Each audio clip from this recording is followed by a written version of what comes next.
Antonio.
Tengo, es que tengo su sitio, pero le pongo el nombre de cuatro.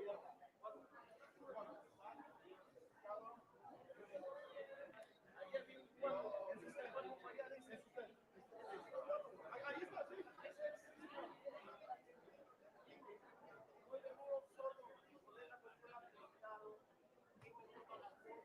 Va a haber fotos y sus cosas. Ahora digamos que bienvenido, gobernador. Usted está ahí, sí, señor.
I've been with Dinoro now, and looking around there, all your team is over. Later, one of our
Sí. No, no, vente mejor. Good morning. Please take your seats. Good morning, everyone. Please take your seats, colleagues. We are about to start. Thank you for taking your seats. Thank you for bringing your voices down. Thank you for getting ready to start. Welcome, everybody.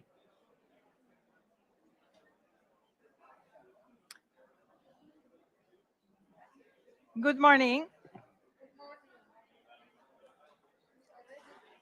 We are ready, aren't we? Okay.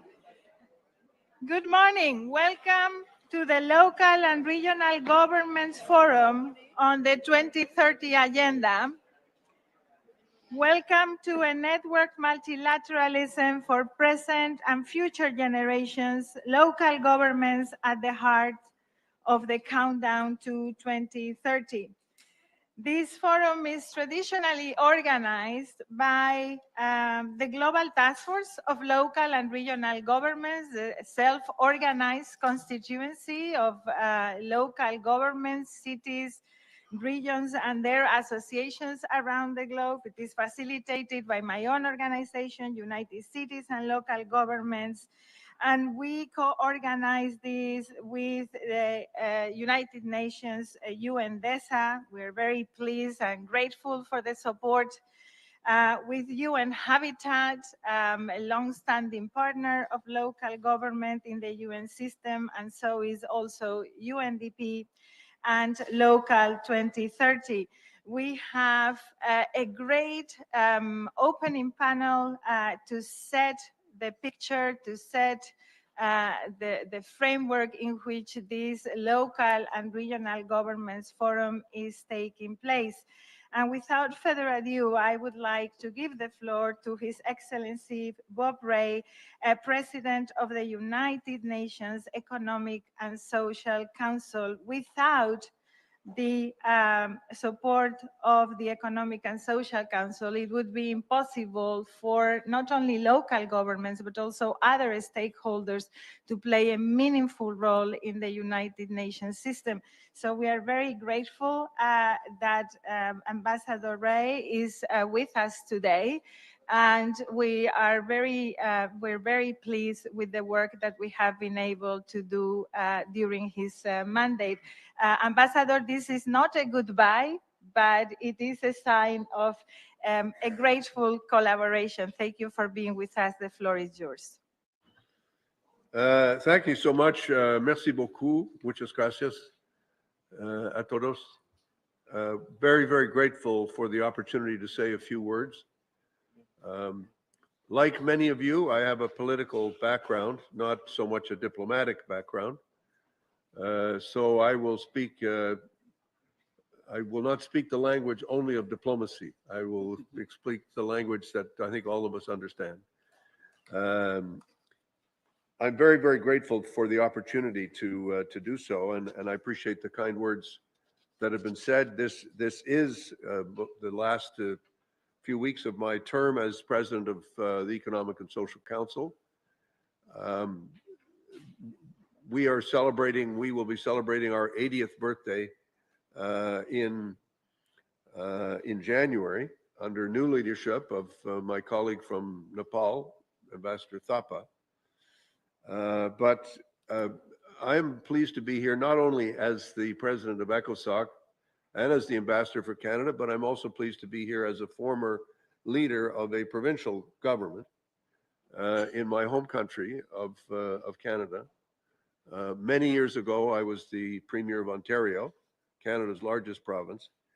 And I can assure you, I understand not only the important, but frankly, the critical role that local and regional governments play in the life of the world. And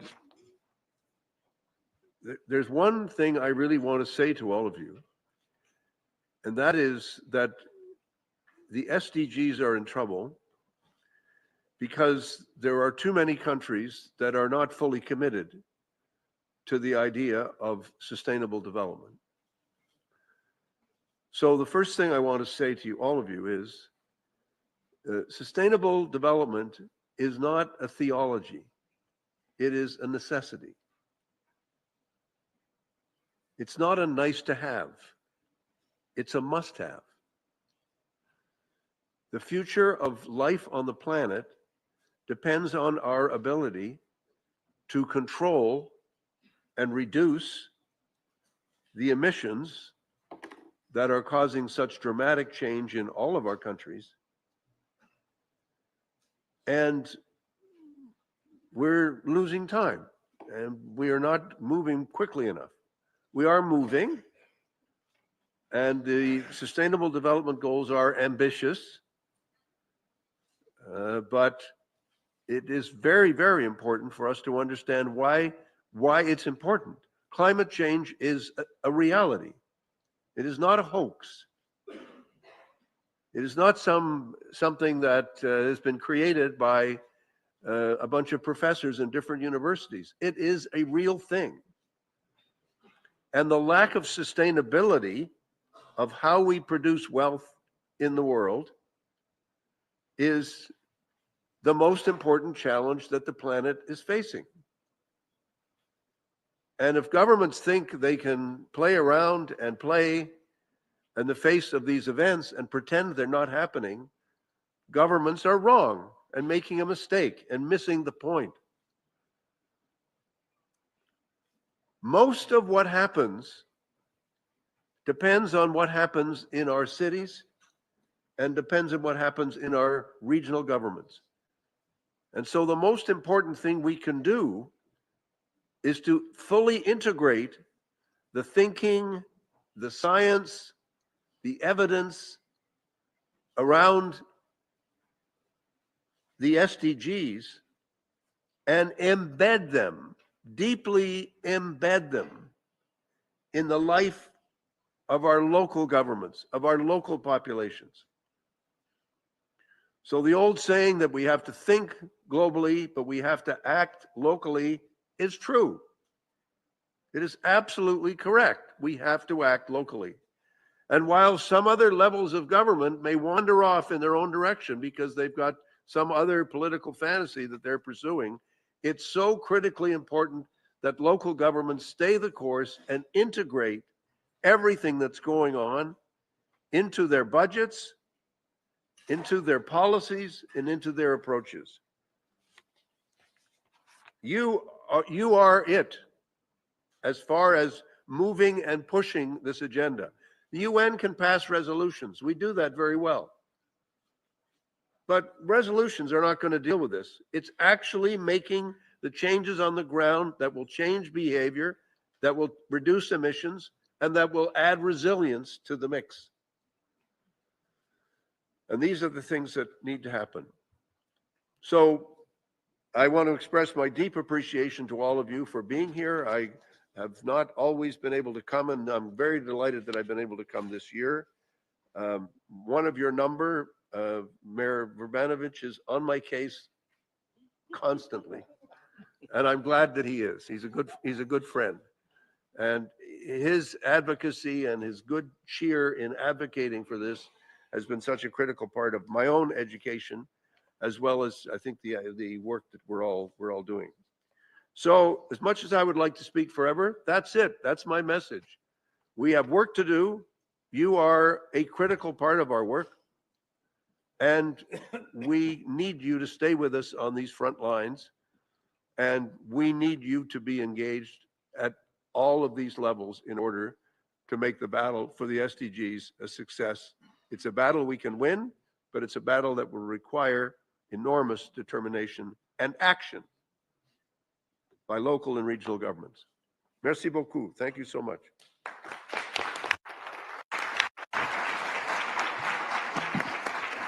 Ambassador Ray, on behalf of UCLG, I just want to take this opportunity to thank you for your leadership over the past year as president of ECOSOC, your support to UCLG, your support to local governments in Canada, from your time as an elected official in Canada to your time now as a diplomat.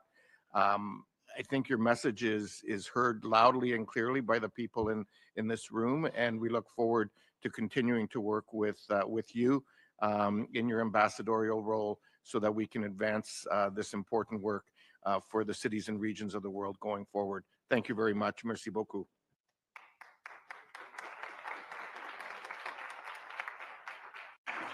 Well, thank you very much, Co-President Vrbanovich. These agendas are made by institutions, so the institutionalization of this local and regional government forum is extremely important, but we cannot deny that people make a difference. And so thank you very much on behalf of the whole of the Global Task Force, Ambassador Ray, for the support that ECOSOC has been providing. And now allow me to go to the Undersecretary General for Economic and Social Affairs, UNDESA, Lee Junhua. UNDESA has been an important champion to support local and regional governments funding a space at the formal table in the United Nations, and the recognition of this forum is due to a great extent to the work that we have been able to develop together. And the Secretary General, thank you for being with us. The floor is yours. Thank you, moderator. Good morning. Well, after very inspiring remarks by the president of the ECOSOC, that I hope that the perspectives from Secretariat, particularly from my department, UNDESA, should, well, also inject some food for thought, but in a very bureaucratic language. Excellencies, distinguished delegates, governors, and mayors, welcome to the 2025 Local and Regional Government Forums of the High-Level Political Forum. In a world facing complex and interconnected crisis, your role in driving sustainable development has never been more critical. This forum is our essential platform to review and amplify the local and the regional efforts in driving the 2030 agenda forward. I extended my profound appreciation to our partners, the Global Task Force of the local and the regional governments, UN Habitat, UNDP, and the Local 2030 Coalition. This year, 2025, is a critical year for the multilateralism, marked by the cascading the challenges and crises. Yet, we witness the powerful examples of the multilateral cooperation stepping up, demonstrating its continued relevance and impact. The 2025 UN Ocean Conference held in Nice a couple of months ago brought together over 12,000 participants, mobilizing global actions to protect the marine ecosystems and fostering transformative commitments and partnerships for a more sustainable ocean. The wave of the commitments by national and subnational governments, alongside the diverse stakeholders, emphasizes a vital truth. That is, no ecosystem that can thrive without a stronger local stewardship. Similarly, just 2 weeks ago, at the fourth International Conference on Financing for Development in Seville, member states made significant commitments to strengthening the subnational finance, including enhancing local and regional authorities' technical, technological, and human resource capacities to allow for the improved accounting systems and the reporting mechanism, as well as supporting local governments in infrastructure asset management. The severe commitment introduced bold and innovative measures, such as developing municipal bond markets and promoting stable and transparent intergovernmental financial transfer systems and equalization mechanisms. These are not the abstract policies. They are the concrete tools to help close the over $4 trillion SDG financing gap. Both conferences proved that global goals can be achieved through the local action and inclusive engagement across all levels, affirming the strength and the adaptability of the multilateralism. Dear colleagues, dear friends, the urgency is clear. With only 5 years remaining and just 35% of SDG targets on track or showing moderate progress, we must accelerate our efforts. Leveraging the direct proximity to the people, cities and the regions have the power to drive change across food, energy, digital access, education, social protection, and climate resilience. My department, the UN Department of the Economic and Social Affairs, is honored to work along the member states and the local governments to advance the localization of the 2030 agenda. Our support spans a range of the areas, including cooperation and capacity building for the preparation of voluntary local reviews, enhance the infrastructure asset management, strengthen the national to local public governance for SDG implementation, digital transformation and the application of a DESA's local online service index, and improve the availability of the disaggregated data, including geospatial data. Together with the UN partners, UN DESA has a series of the policy briefs on SDG localization, covering the service delivery, data, climate action, and the local government finance. Looking ahead, the Second World Summit for Social Development in Doha in coming November offers a key opportunity for local and the regional governments to share the solutions that advance poverty eradication, decent work, and social inclusion. We hope to see a strong representation from this sector in Doha. I wish you a very productive and inspiring meeting. Thank you.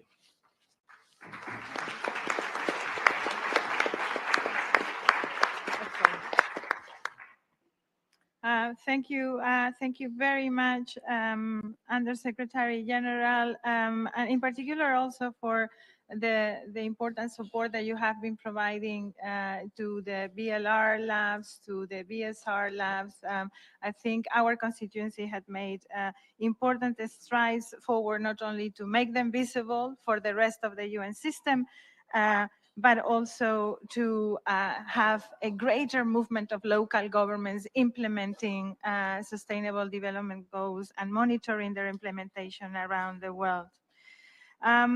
It gives me great pleasure to welcome the Executive Director of UN Women with us. Our movement has declared itself a feminist movement, and this is in great part due to the work that we have done under Generation Equality with UN Women. In this occasion, the Executive Director is representing one of our favorite coalitions, Local 2030, Sima Bajos.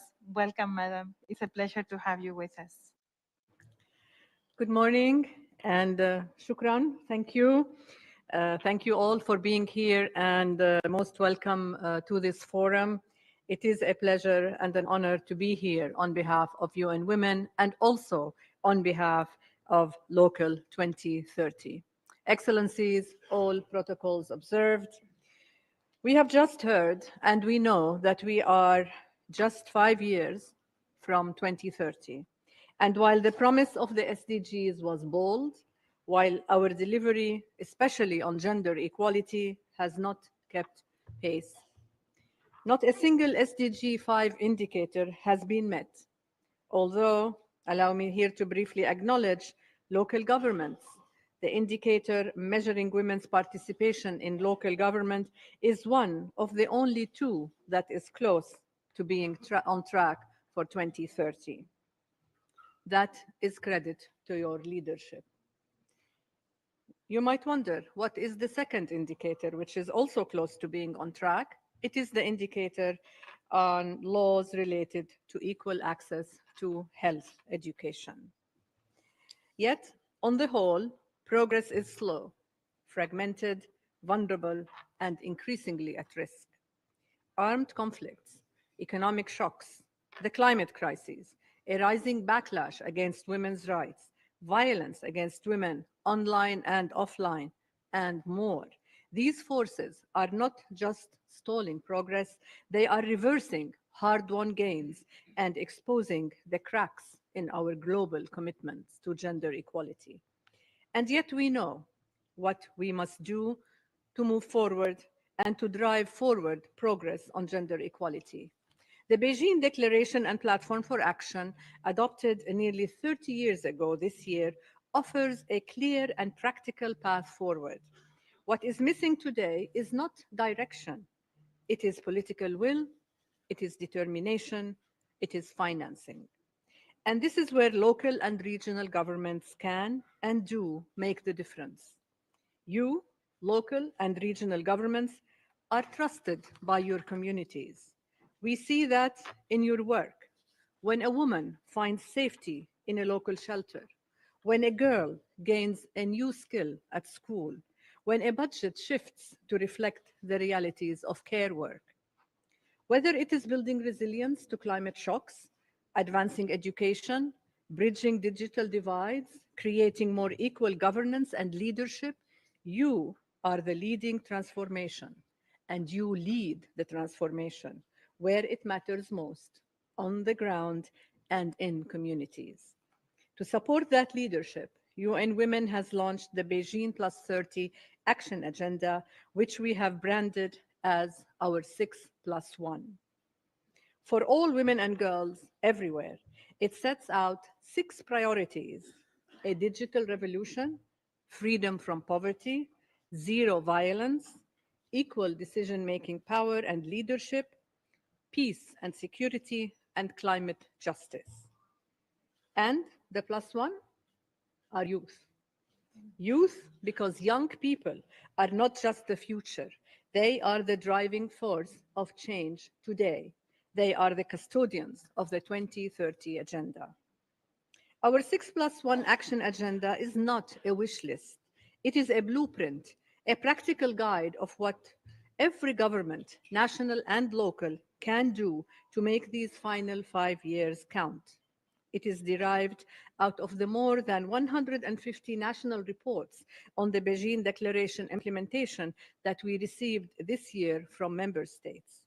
We see local governments leading the way on the implementation of this action agenda, and we, as UN Women, stand ready to fully support you. City councils are tackling one of the most neglected issues, sexual harassment of women and girls in public spaces. Nearly 70 cities across the global south and north are now part of UN Women's Safe Cities and Safe Public Spaces global initiative. We see cities applying temporary special measures to accelerate women's leadership. We see local coordination with women's organizations to deliver essential services, even during conflict and crises. And we see groundbreaking work to build and strengthen care systems. These are not side projects. They are the foundation of sustainable, inclusive progress. Also, Local 2030, the global initiative and platform focused on accelerating the implementation of the SDGs at the local level, does that. Through it, we are connecting communities, sharing what works, transferring knowledge and data to advance SDGs through local leadership.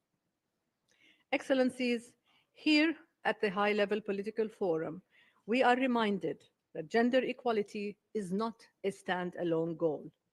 It is the docking station and the measure of our credibility across every goal, across all SDGs.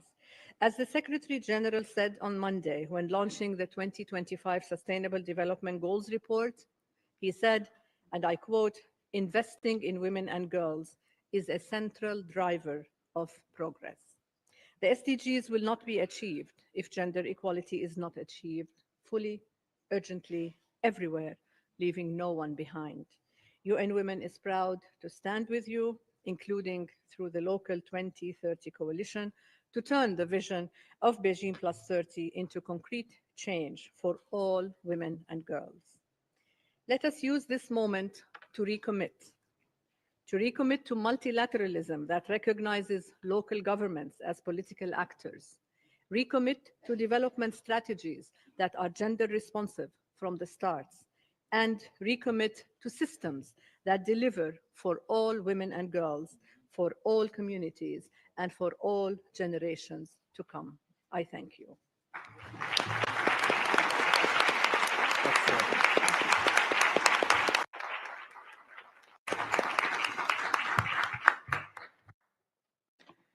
And Executive Director, I think those extra seconds of applause are due to that important recognition of local and regional governments also as political actors, which I think has been one of our key objectives in the past years.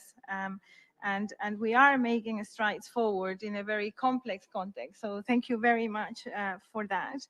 I would like to take the opportunity before giving the floor to the representative of local and regional governments in this opening panel to also acknowledge and thank the collaboration and support of member states that have been accompanying our work throughout the years.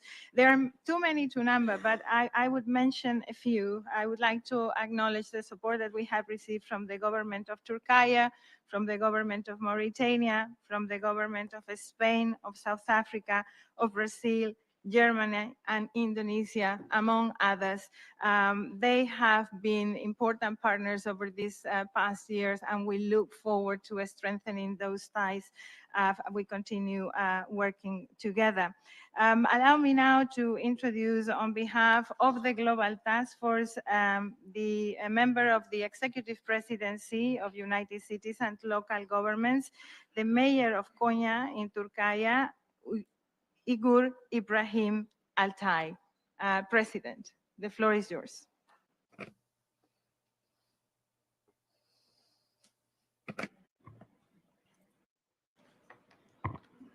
I will speak in Turkish.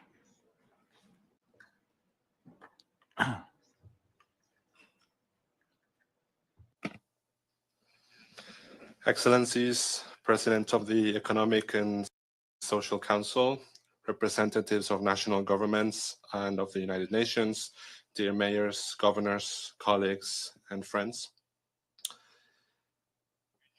It is an honor to speak today on behalf of the organized constituency of local and regional governments gathered in the Global Task Force. I do so as a member of the UCLG Executive Presidency and Mayor of Konya. We come together in challenging times, but also with new opportunities. The multilateral system, as we have known it for the past decades, is under strain. Yet, it is precisely in moments such as these that we must renew our purpose and recommit to cooperation across all levels of governance. With less than 5 years remaining, the gap to meet the 2030 agenda is clear, but we are not waiting. We are stepping up to rescue the SDGs. Across the world, cities and territories are driving local transitions grounded in the everyday realities of people and the planet. This year's forum is a key contribution to a new social development agenda, one that places people, care, and public service provision at the heart of sustainable development. With the in-depth review of SDG 3 on health, 5 on gender equality, 8 on decent work, this year's forum provides a unique opportunity to elevate the everyday efforts of local governments in building inclusive and resilient societies from the ground up.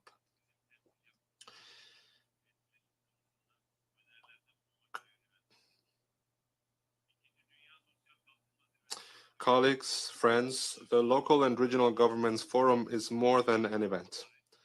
It is a political space within the UN that we have built together, a space that demonstrates how far our movement has come. It is also a symbol of what multilateralism must become: more inclusive, more grounded, and more responsive to people's needs. In this regard, allow me to commend the commitment of the UN Secretary General and the work of his advisory group on local and regional governments, which was a crucial step towards including Action 55E of the Pact of the Future. As you know, Action 55E mandates the Secretary General to provide recommendations on strengthened engagement with our constituency and multilateralism for the implementation of the 2030 Agenda. As we look ahead to the Second World Summit on Social Development, we call for this commitment to be deepened.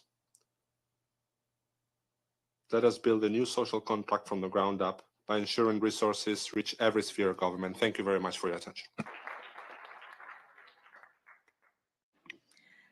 Thank you very much, President.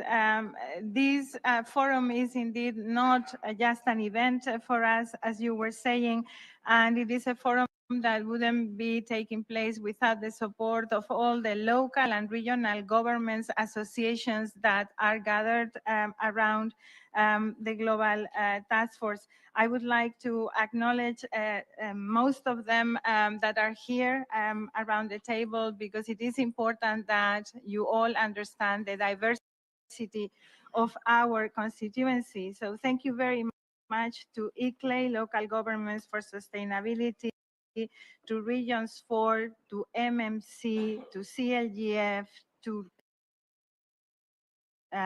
Mercociudades, to Orufogar, to FMDB, to ARE, to UCSI, and to all the sections of United Cities and local governments, CEMR from Europe, UCLG MEWA, UCLG ASPAC, Metropolis, and to our key partners,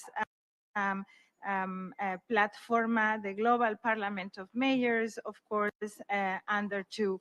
We really thank everyone for the hard job that you have been doing, not only in the mobilization, but also in the construction of our common agenda. I would also like to acknowledge the presence of UN Habitat. We do expect the Executive Director to join us throughout the day. And thanking this important an opening panel. We would be grateful now to carry on. As you know, a local government does not stop, so also not here at the United Nations headquarters. We are going straight on to the next panel that is going to be chaired by the mayor of the city of Kitchener and co-president of UCLG, Barry Brabanovic. Everybody that needs to leave, we do understand your agendas. You may be excused. Thank you very much.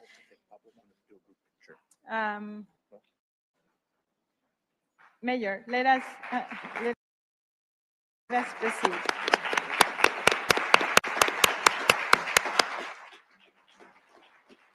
So the high-level dialogue on how engagement with local and regional authorities could advance the 2030 agenda, particularly the localization on the sustainable development goals. Mayor, we are in your hands. Thank you for doing this for us. Well, thank you very much, Emilia, and I'd be remiss if I didn't begin by just taking a moment to thank you for your leadership, both at UCLG and with the Global Task Force. Between you and the team at UCLG, it's key to make events like this happen, so I do want to acknowledge that. Excellencies, distinguished Global Task Force colleagues, friends of local and regional governments. We gather at a defining moment for our world, and especially the world's cities, communities, and regions, one that is shaped by profound challenges, but also by immense potential. In the face of rising inequalities, growing polarization, the backsliding of human rights and democracy, and the pressures of climate and conflict, local and regional governments have not stood still. In fact, if anything, they have increased their efforts, and we are here united with purpose because collectively we are already leading the way, turning commitments into action where it matters the most. We are the sphere of government closest to the people, the ones who deliver the public services that sustain life 24 hours a day, 7 days a week, 365 days a year. Water, housing, mobility, health, safety, care, and more. We do this each and every day, and we do it while facing overlapping emergencies and structural constraints. In 2015, we were successful as a constituency in achieving the inclusion of SDG 11, Sustainable Cities and Communities. And now, with only 5 years to go in the final stretch towards 2030, local and regional governments are not simply implementers. We are political actors. We are co-authors of a new global social contract, one that must be grounded in universal public service provision, territorial equity, and inclusive governance. This session is going to be about recognizing and reinforcing that role, about transforming how the international system sees, funds, and works with local and regional governments. Today, as we have for many years going past, we are honored to welcome leaders from across the world who will share concrete ways in which they're making the Sustainable Development Goals real, locally, territorially, and democratically. And before we begin, let me remind each of the speakers that they should speak no longer than 3 minutes. And so let us begin. First, I welcome to the floor Nelson Antonio Nunez, the Mayor of Samana and President of the Dominican Federation of Municipalities from Dominican Republic. Mayor Nunez, you have the floor. I will be back. Do this later. Okay. I will be sitting here. Okay.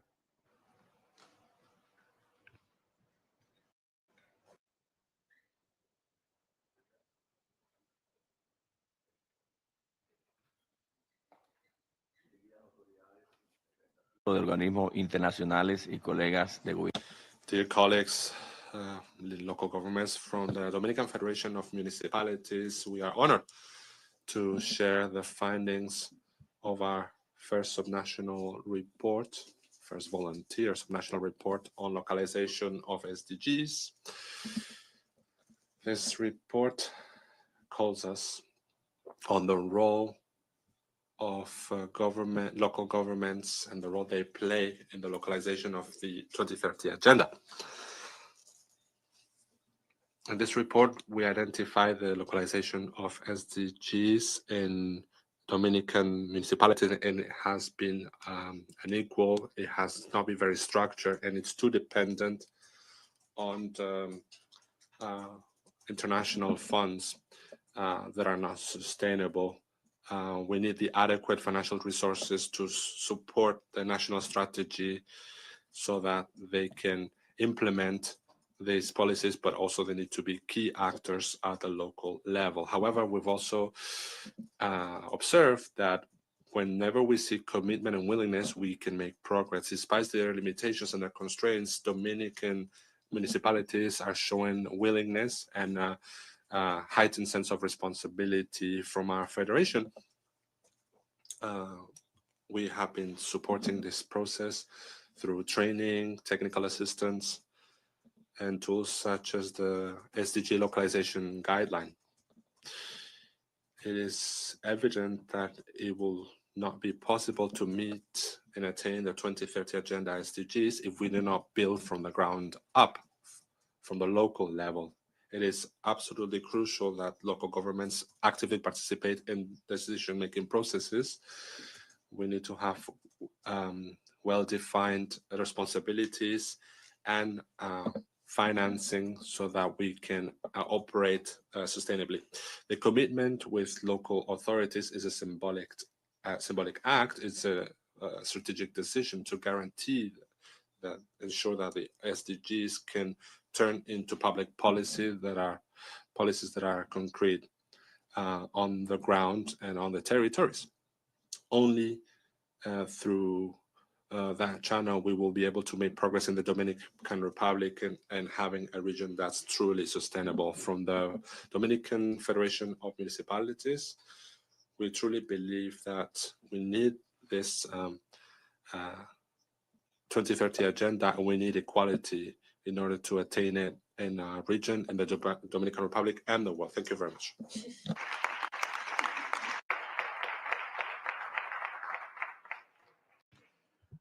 Muchas gracias. Thank you, Mayor Núñez. Maria Clara Muzio, the Deputy Chief of the Government of the Autonomous City of Buenos Aires, Argentina. Ms. Muzio, the floor is yours. Buenos días a todos. Very good morning. I would like to thank UCLG and the United Nations system for continuing to promote this very valuable dialogue between different levels of government. It is an honor to represent the city of Buenos Aires in this space and to share this space with other colleagues from around the world, other counterparts who are also facing very unique challenges, and they are working to build sustainable solutions from the local level. We are political actors with political legitimacy and with the real capacity to transform our constituents' lives. We think that development is not just spontaneous. It is built by guaranteeing quality public services, by guaranteeing citizens' participation, and having public policies that respond to the needs of our citizens' daily lives. We began working with the UN system, having a joint plan, a roadmap to identify our local priorities and aligning them with the global goals. This allows us to bring concrete solutions with a true transformative potential. This year, we also reaffirmed this commitment through a new voluntary local review, where we present the progress made on sustainable development in the areas of inclusion, with a special focus on persons with disabilities, safety, education, and economic development as fundamental pillars of a city that it will be more free for all. As the advisory group of the Secretary General pointed out, and the Global Task Force, we need a social contract that recognizes a political status that is sustainable at the heart of the United Nations. It's not just about being present, but also to have a voice, a right to vote, and having financing with formal mechanisms of participation. Even when those structural changes are still underway, we as cities show and yield results constantly. From Buenos Aires, we take on increased responsibilities and we respond with concrete public policies, through innovative solutions, and we create measurable impacts. We cannot have a global action without the local action. And all this begins at the territory, the direct access to resources, and within the international sphere will definitely strengthen the role of cities.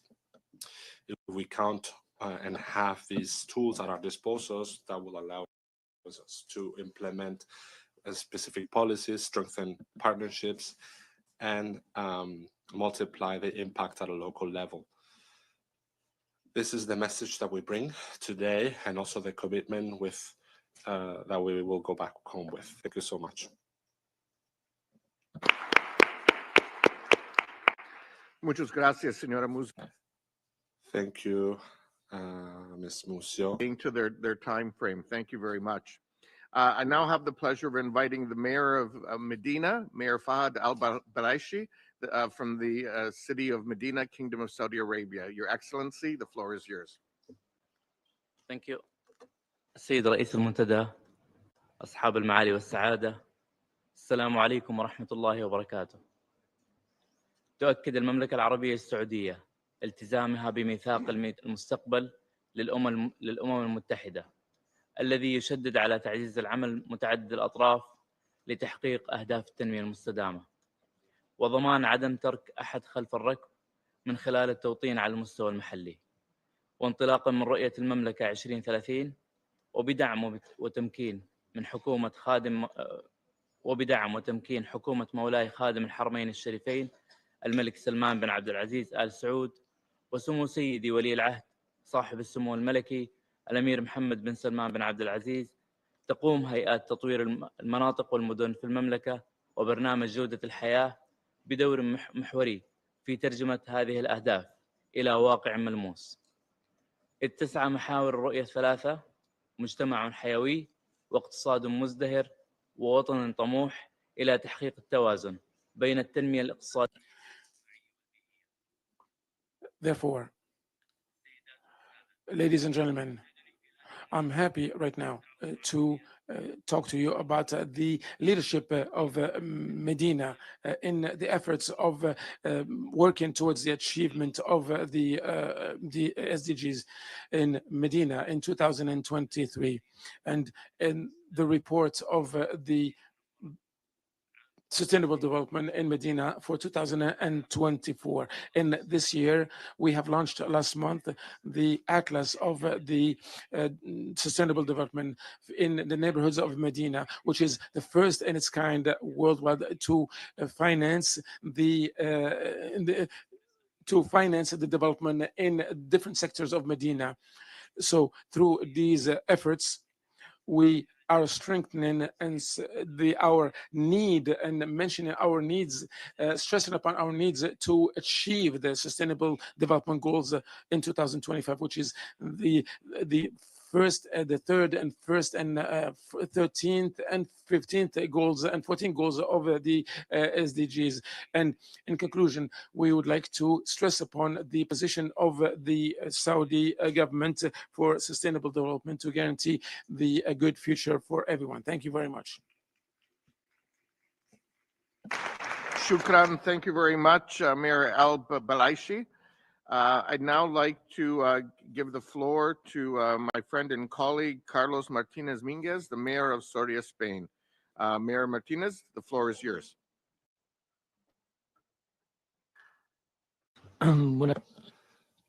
Very good morning to all, and it's again a pleasure to share a few minutes to talk about what we're passionate about, which is the localization of the SDG agenda, both its content and also the democratization, that the universal values that that multilateralism reflects here at the United Nations.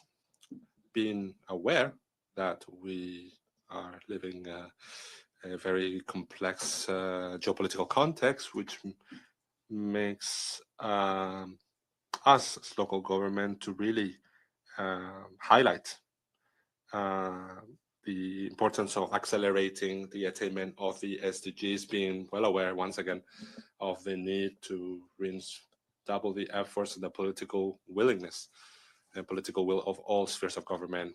This has already been said, but I will say it once again. Local governments, we are not mere implementers of public policies that are mandated from some national governments, but we're real engines of transformations of the societies that we represent in our urban environments and our territorial environments. Local governments transform our cities, our territories, and this society that represents us, because we have a clear commitment of transformation in terms of values, designing projects to bring services, and also rights to citizenship and rights that improve the quality of life of those who we represent. And we change the daily lives of our citizens, and we do so through aligning our public policy with the SDGs, with the urban agenda, and then create international agendas that go from the fighting climate change, the climate agenda, and the eradication of gender-based violence.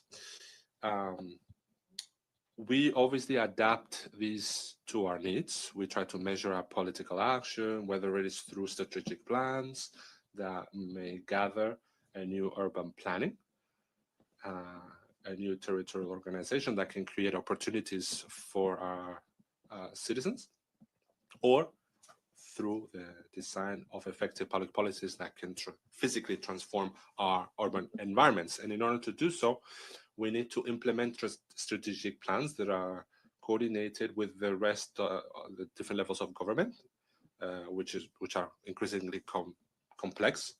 We need new governance. We need multi-level coordination that can share with local governments the public policy that should transform our constituents and the lives of our constituents. We need financing, we need a budget, and we need to prioritize. As the representative of UN Habitat was saying, or was talking about, ensure this determination. And I will leave it there because I think I'm running out of time.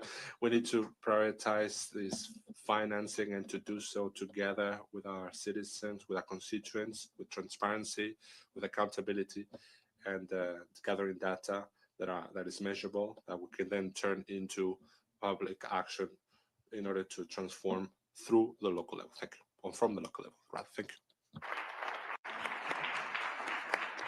Muchas gracias, Alcalde Martin.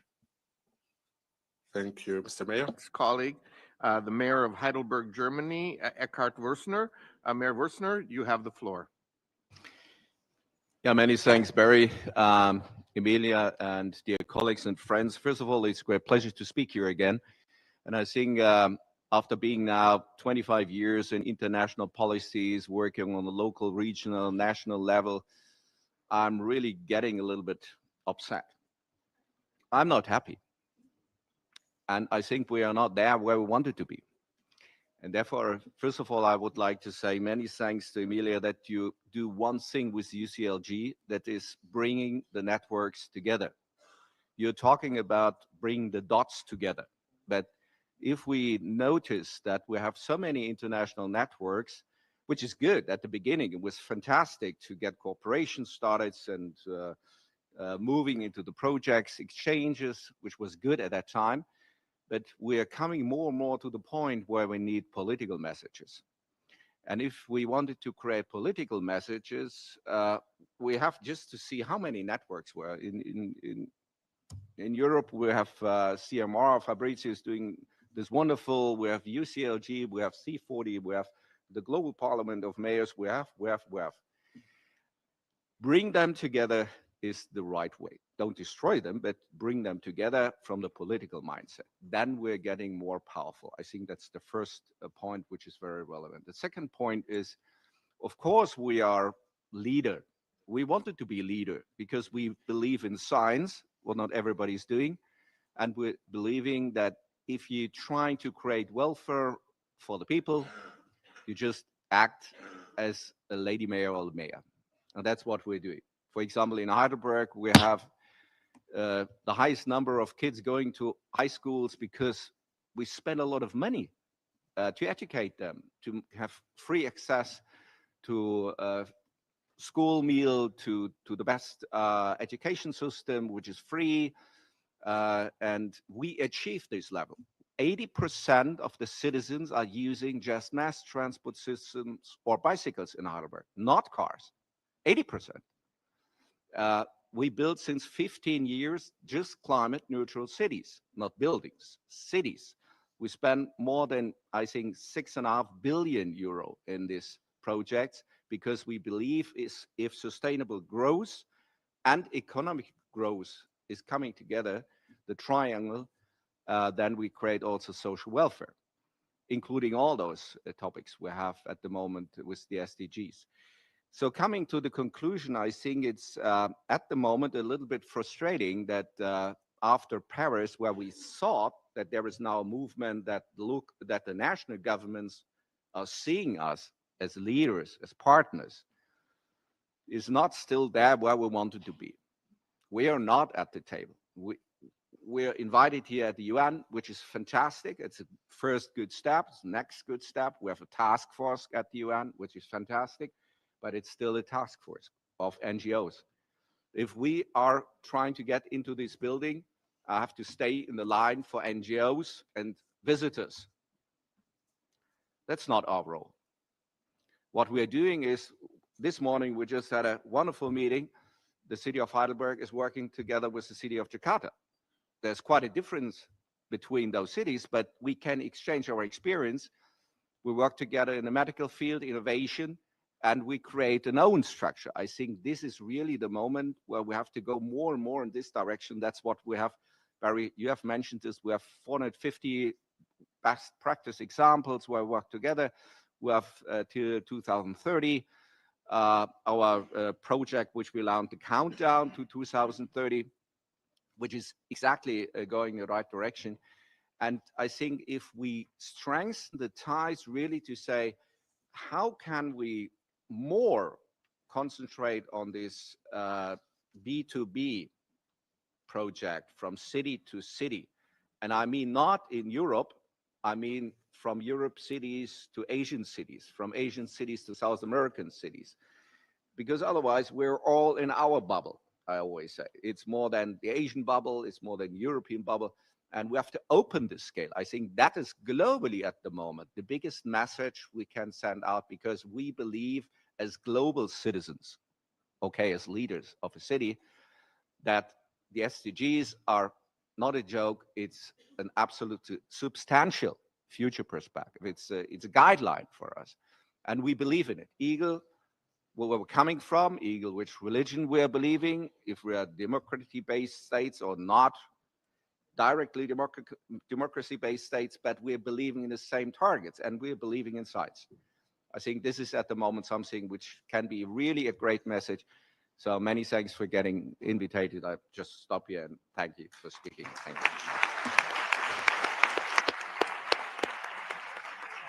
Dankeschön. Thank you very much, Bürgermeister Würzner. And now I'd like to come to our last scheduled speaker and welcome Maria Carrizosa, representing Habitat for Humanity. Ms. Carrizosa, the floor is yours. Thank you so much. Habitat for Humanity shares with local and regional governments, especially in the 70 countries where we work, the daily on-the-ground efforts to advance localization of the SDGs. Our strategy as the largest housing organization in the world is simple: housing. Housing is the central locus of development. More than a sector, housing is the place of development, of life. Without adequate housing for all, the Agenda 2030 will remain elusive. Poverty cannot end, food cannot be prepared, the sick cannot recover, homework cannot be finished, toilets cannot be flushed. Adequate and affordable housing is one of the few fundamental rights without which other rights cannot be accessed. But housing, especially the vast numbers of affordable but inadequate housing in informal settlements around the world, needs to be better understood. In this multilateral space where we are today, adequate housing and informal settlements transformation need to be understood as a global public good. The benefits of having it radiate to the whole society. The evidence of this is very clear. If informal settlements were upgraded, the world will be 4% healthier. Low-income countries could see an increase in their GDP of 10.5%, and 28% more children would be able to remain in school. But housing suffers a contradictory fate. Everyone knows it's important, yet it receives far less attention and support than it deserves. Donor countries struggle with policy coherence. Housing ranks high in their domestic agenda, but low on their international one. Housing represents 80% of the fabric of our cities, and yet it is not recognized as the main infrastructure of care, of the circular economy, and of work. For indeed, at least half of the world, housing is the site of work, often unpaid and informal, but work nonetheless. Habitat for Humanity published new research connecting health, gender, and housing. We predicted the health benefits for women of improving housing in informal settlements. Improvements like adequate ventilation, reliable access to water, access to green spaces, and secure tenure have a disproportionate positive impact on women's health. 20 million diseases can be prevented, 43 million incidents of sexual-based violence can be prevented, and 80,000 deaths from heat stroke and maternal deaths avoided. We bring these numbers to a global forum like this one to reinforce the call for SDG localization, to show housing as an SDG accelerator, and to bring attention to the fact that SDG localization means things happen in space, in a territory, and the first and foremost important space for people remains their home. Thank you.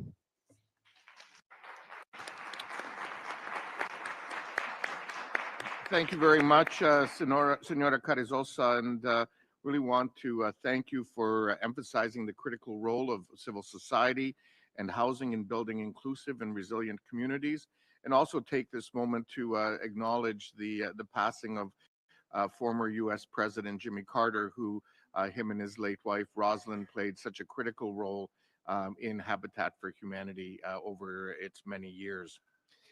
Friends and colleagues, we're a bit in new territory in that we have a few extra minutes, and which is wonderful. I want to thank all of our speakers. So I'm going to open the floor for a few others to provide inputs. I would ask you to maybe keep them to about a minute each, so we can hear from a number of people. But before I do that, I do just want to take this opportunity to acknowledge and thank all of the major groups who have been part of the work that we're doing here in the Global Task Force. And in particular, the Action Coalition of Leaders, as well as the NGO Major Group. Your collective efforts for all of the work that we're doing on behalf of the world cities and regions is so critical. And so now I will open the floor to others.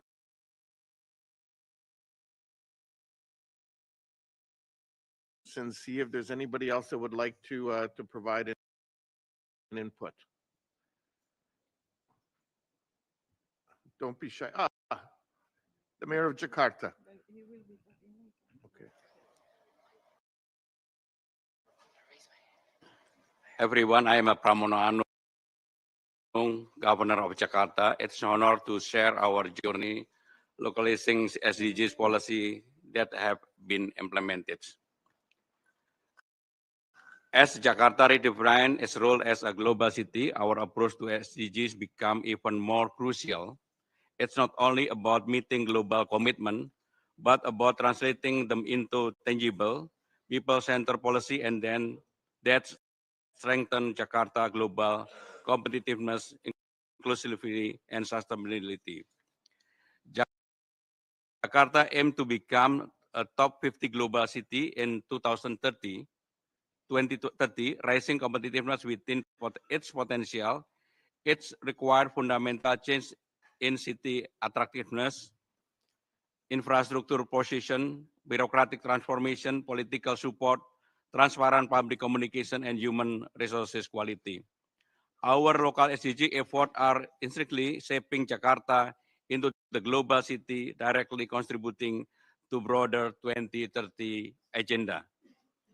In align with SDG Goal 3, Jakarta achieved over 98% of universal health coverage rate in 2024, with 42% of residents fully subsidized by the regional budget. This effort include elderly home care supported by mobile apps and rapid response unit, as well as healthy school canteen and the development of the Royal Batavia Cakung Hospital for the international standard public hospital. Jakarta reaffirmed in dedication to gender equality by creating safer, more exclusive public space for women. In 2024, Jakarta achieved the lowest gender inequality index nationwide, with key efforts including a woman-only bus and anti-harassment campaign in Transjakarta. Extended park hours reinforced with a better lights and surveillance.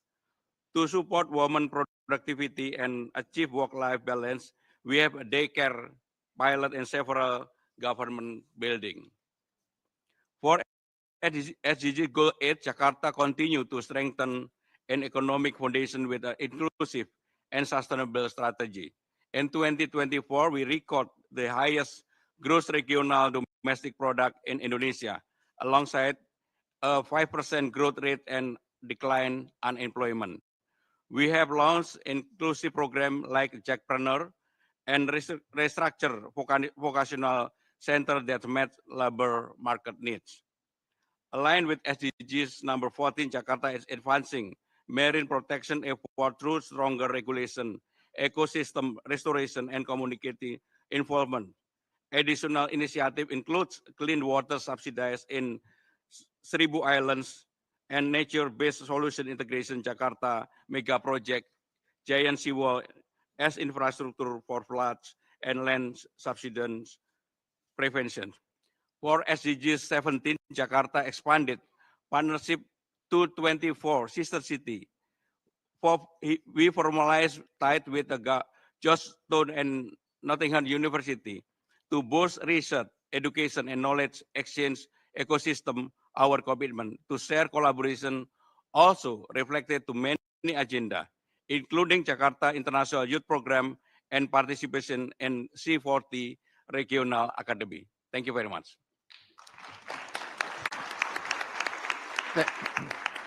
Thank you very much, Governor, and thank you for being such a gracious host city for our Asia Pacific section. It's very much appreciated. I'd now like to give the floor to the representative from the Children and Youth Group.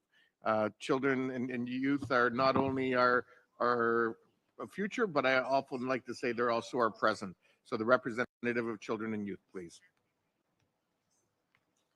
Okay, thank you, Mr. President. ¿Nos escucha? Okay, thanks. Thank you, Mr. President. I speak Spanish, okay? I sound Casibia. I'm 14 years old. I'm from Chile. I must admit that I'm a little bit moved because this is the first time I'm at the UN. I am a youth advocate, and I want to mention the importance of transforming education for children and young people as a central element to transform the 2030 agenda. According to the UNESCO report, there are 250 million children in the world that are not going to school. Over 50% of those who go to school don't actually learn reading and basic math, which shows us the current education model that's over 100 years old does not really respond to the actual needs of the new generations and or global challenges. If we want to move forward with SDG 4 on quality education and 8 on decent work, we must rethink the education system so they become inclusive, equitable, and innovative. Every additional year of school can increase future income of someone up to 10%, according to UNICEF. And that has direct impact in local economies. However, more school is not enough. We need a model that could form creative, critical, and citizens that are committed to sustainable development. Local governments play an essential role to guarantee access to school, decrease gender inequalities in school, and include digital technologies, preparing children and adolescents for a world in constant transformation. To change the world, we must change how we teach. Thank you so much. May God bless you.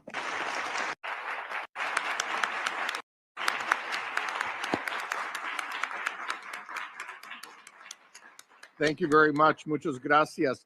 So we have time now for one more interjection, but I believe there will be more opportunities as we go on between now and 11 o'clock. So I'll now give the floor to the representative of Santo Domingo, please. Hello, buenas tardes. Bueno, Good morning. I am part of the delegation of West Santo Domingo, and I'd like to extend the warm greetings from the Dominican Republic. Western Santo Domingo's mayorship is one of the most dynamic cities in the Dominican Republic, firmly convinced that sustainable development cannot be reached if we don't have active commitment by local governments. The management and administration supports a working agenda centered on territorial management, coordinating local policies with clear goals, meeting the SDGs. So let me talk about 4 priority areas. Health and well-being. Our commitment has tirelessly worked on solid waste. This has been one of the biggest focuses to reinforce the primary care facilities. Daily waste takes more importance, and we can mention some programs that generate a culture of change and self-sustainability and recycling. In terms of gender equality, we've set up training programs to prevent violence against women through partnerships with social and community organizations. We firmly believe in economic autonomy and political participation of women as the key to development and true inclusion, decent work, and local economy. Local economy has played is at a critical junction because resources are always limited. We've tried to promote a production ecosystems that are more resilient, supporting small companies through youth entrepreneurship and local entrepreneurship, supporting circular economy. Technical capacity. We train people so that they can learn what is needed. We are convinced that local sustainable growth is an essential part of local development. Sea life. Some areas are allotted for species that are native to the country that we must preserve. The SDGs are a key element that must be considered so that all nations can see a better future. Thank you. Muchas gracias for those inputs. It's very much appreciated. I do want to take this opportunity to thank all of our speakers. I think we can all agree that what we've heard today is not just a series of local experiences, but rather a collective political message, one that says that achieving the 2030 agenda requires a rethinking of governance, that progress must be built from the ground up, and that a new social contract must be territorial, feminist, democratic, and include a seat at the table for local and regional governments. Let us continue to build that together. And now, please allow me to give the floor to my friend and colleague, the Mayor of Banjul, Rohi Malik Low, who will be chairing the next panel. Mayor Low, the floor is yours.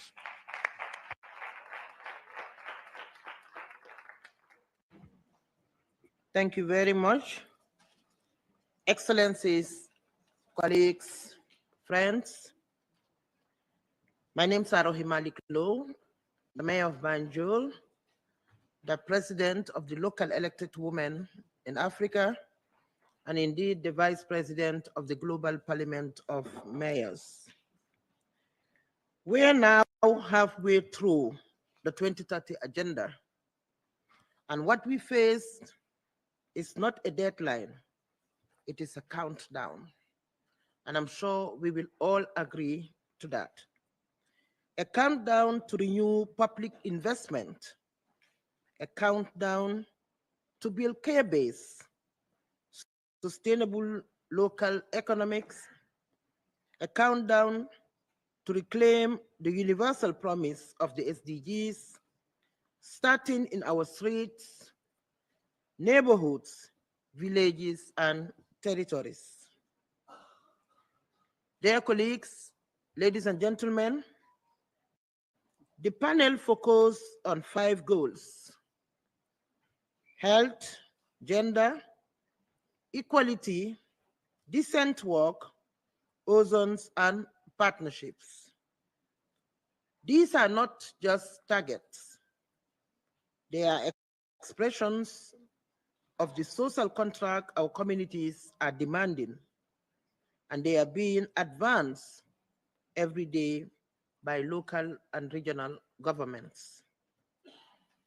And before I go further, I also want to join my colleagues to thank Emilia Sachs, the Secretary General of the United Cities of Local Government Wall, and to say thank you on behalf of all my colleagues, Emilia. We are grateful for the work you're doing for the local governments. Today, we also bring with us the latest edition of our shared political and technical roadmap, the 9th Global Task Force report towards localization of the SDGs. Coordinated by UCLG, this report gathers the voices of 178 local and regional governments from over 60 countries. It offers a living record of local partnership and outlines key recommendations to integrate LRGs more deeply into implementation, coordination, and financing. But above all, it affirms a truth that we already know: the SDGs will not be delivered from above.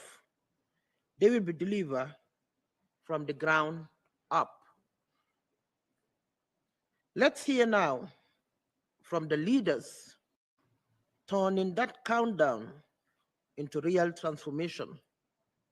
Ladies and gentlemen, before I call on the speakers, I want to use the African laws to say that the 3 minutes, please, because we have too much of speakers, should not be exceeded. I now have the pleasure and honor to welcome Emily Brobeck, Regional Councillor of Östergötland, Gotland, representing Sala, Sweden. Councillor Brobeck, please go ahead.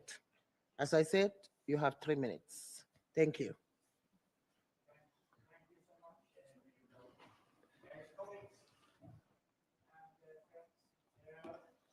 We just have 5 years to 2030.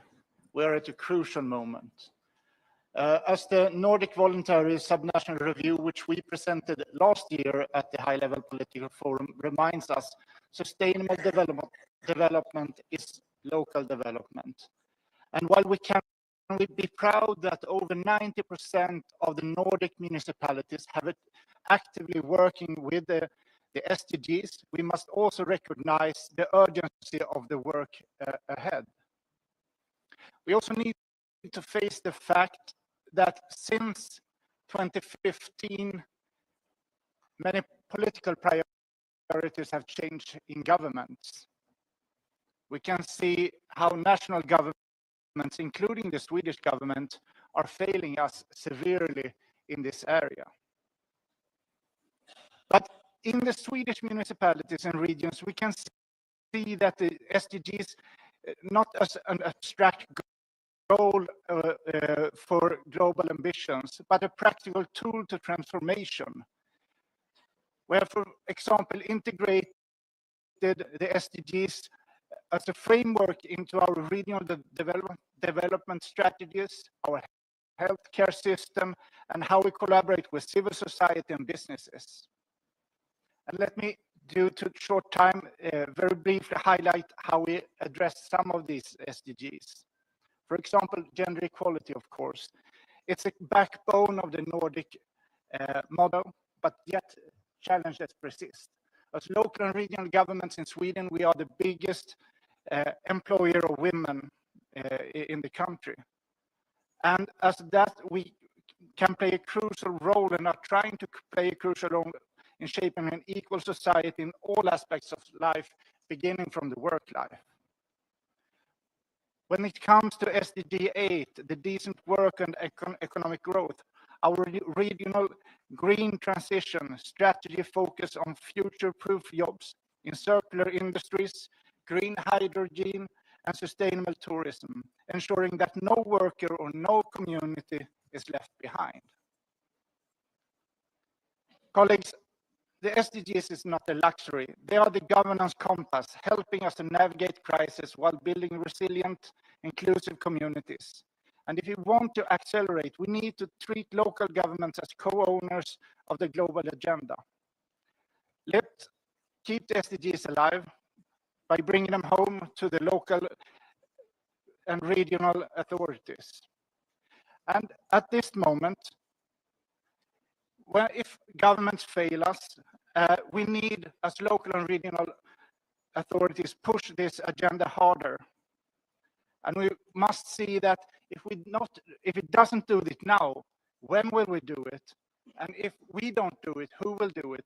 Because we, the humanity, will not be given a second chance. Thank you.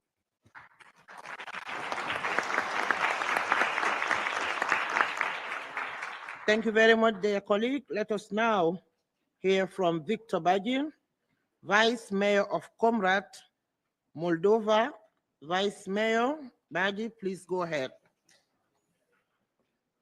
Dear friends and partners, I am happy to speak with you today on behalf of Comrat Municipality. Thank you for this opportunity.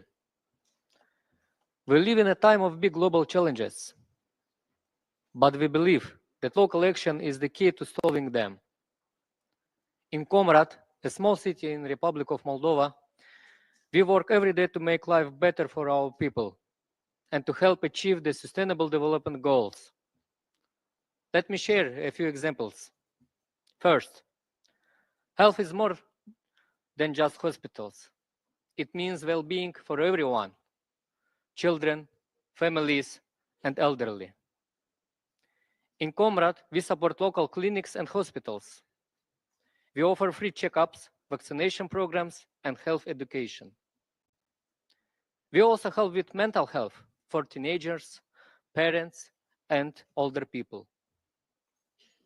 We invest in safer streets near schools and teach road safety in classrooms.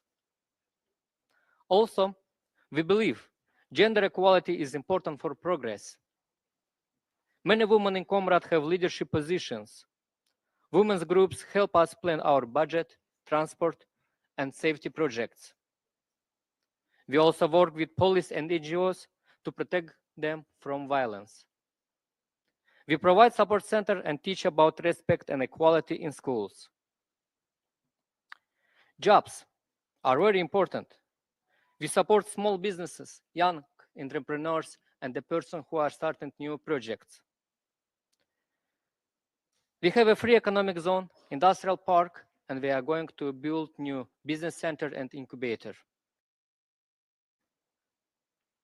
We also work with schools and companies to offer student jobs.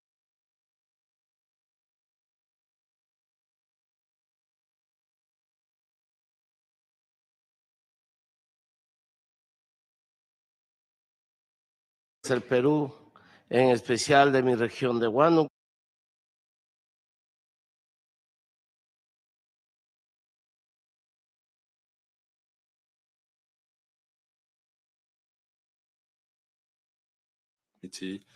Of the National Assembly of Governors of Peru.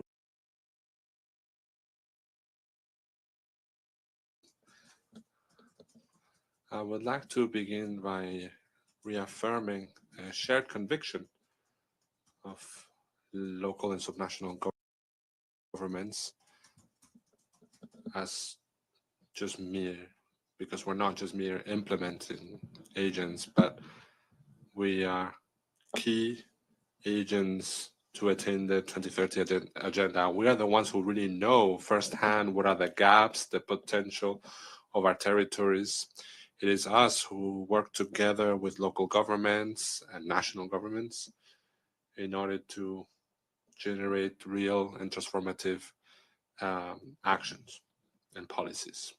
In that regard, from the National Assembly of Regional Governments, we know that the SDGs will only be met if we strengthen decentralization, multi-level cooperation, and territorial and regional governance. We need more autonomy so that we can plan, budget, and implement public policies that are tailored to the social and cultural diversity of all our regions.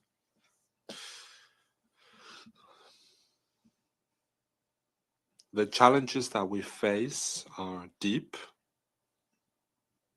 especially when we see this persistent poverty in the rural areas. There's historic inequality between the coast, the mountains, and the rainforest areas. The climate crisis that's having an impact on our rural communities, and the rise in crime, which is also affecting the lives of millions of Peruvians. We also have a lot of strengths, regions that are rich in biodiversity, people who have entrepreneurial spirit.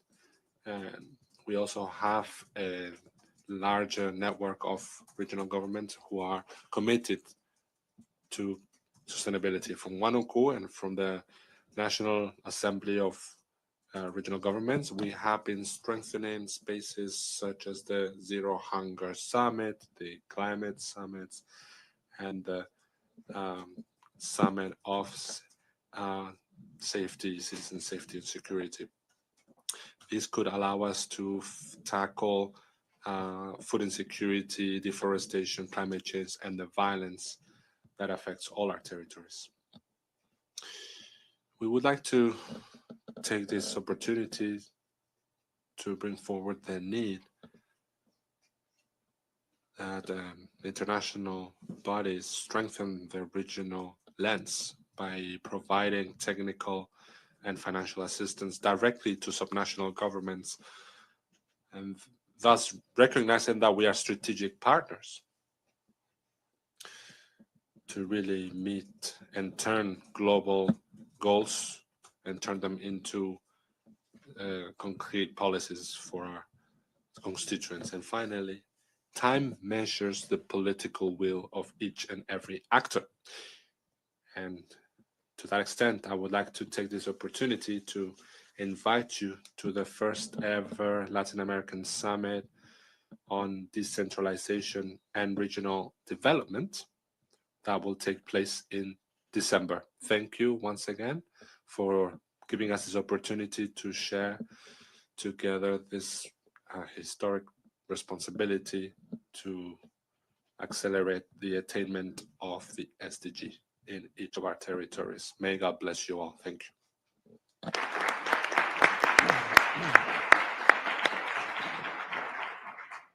Thank you very much. Now let us hear from Calvaria Gracia Albino, Mayor of Badalona, Spain. Mayor Gracia, the floor is yours. Thank you. Muchas gracias. Comparezco. Thank you. I'm here as the mayor of the city of Badalona on the Mediterranean. which wants to become a referent in Spain and in Europe. But I'm also here as a representative as the Spanish Federation of Municipalities that gathers 8 million local governments in Spain. In our cities, the 2030 agenda is translated into concrete measures in terms of air quality, drinking water, and decent work. That's why it's important to push governance models that are centered in cities that will promote health and public services. It's essential to accelerate the attainment of the SDGs. Allow me to briefly talk about my city, Badalona, which is on the coast, which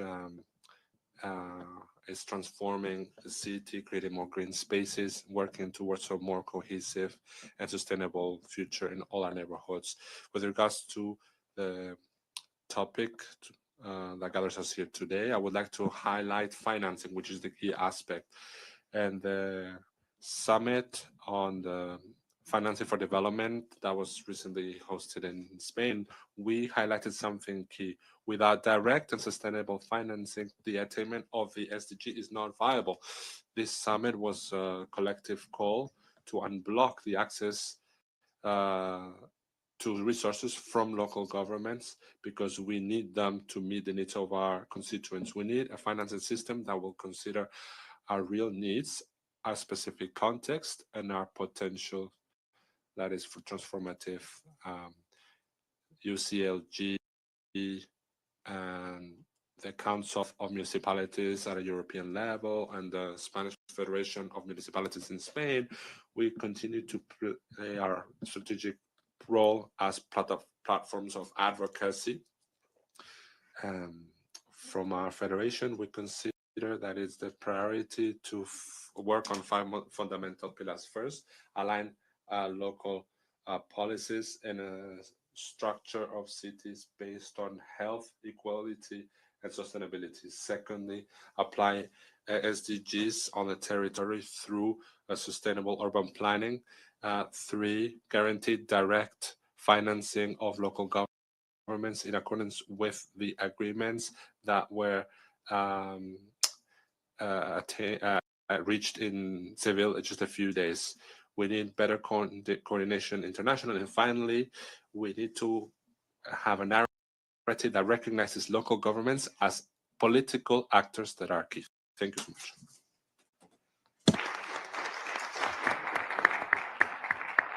Thank you very much, Mayor. Now we turn to our member states. I welcome Antonio da Costa El Silva, Chief International Advisor of the Ministry of Cities of Brazil. Mr. da Costa El Silva, you have the floor, sir. Thank you. Thank you, Madam Chair. I recognize Brazilian names, particularly long names, are not that easy to pronounce. It is a pleasure to once again join this forum. As some of you who know me already are aware, I represent a ministry in the government of Brazil that is fully dedicated to cities. It is in our DNA, working with cities, listening to cities, trying to voice cities' interests, and understanding fully that there is no public policy implementation. There is no SDG implementation, not only the ones that currently occupy our attention in this particular session,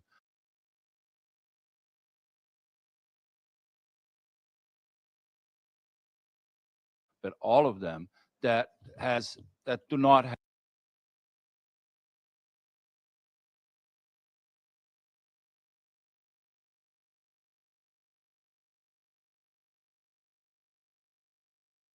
population lives in cities, big, medium,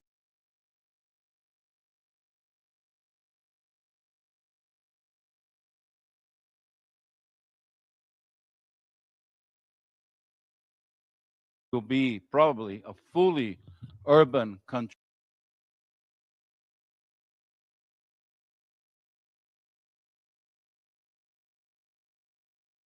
in the near future, but we already are almost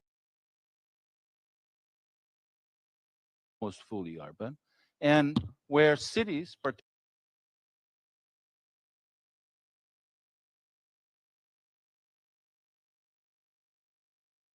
our largest cities, is still reproduce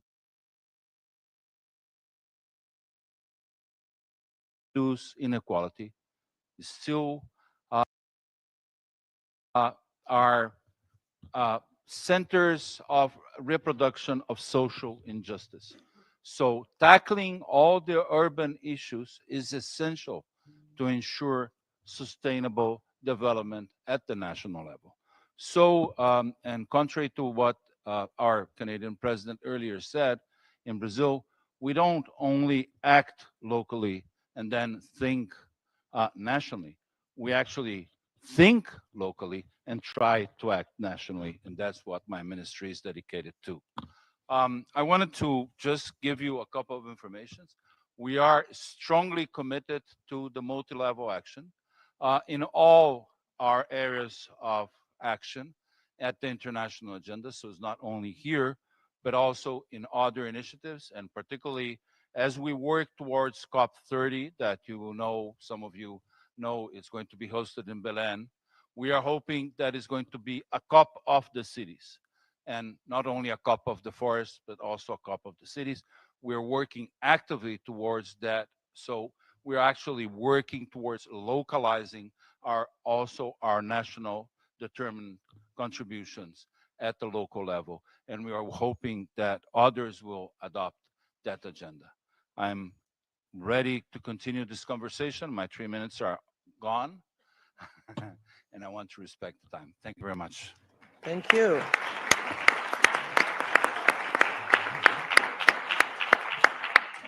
Thank you very much. Next, I welcome Alvaro Jazz, Deputy Director of Multilateral and European Development Policies of Spain. Mr. Jazz, please go ahead. Thank you.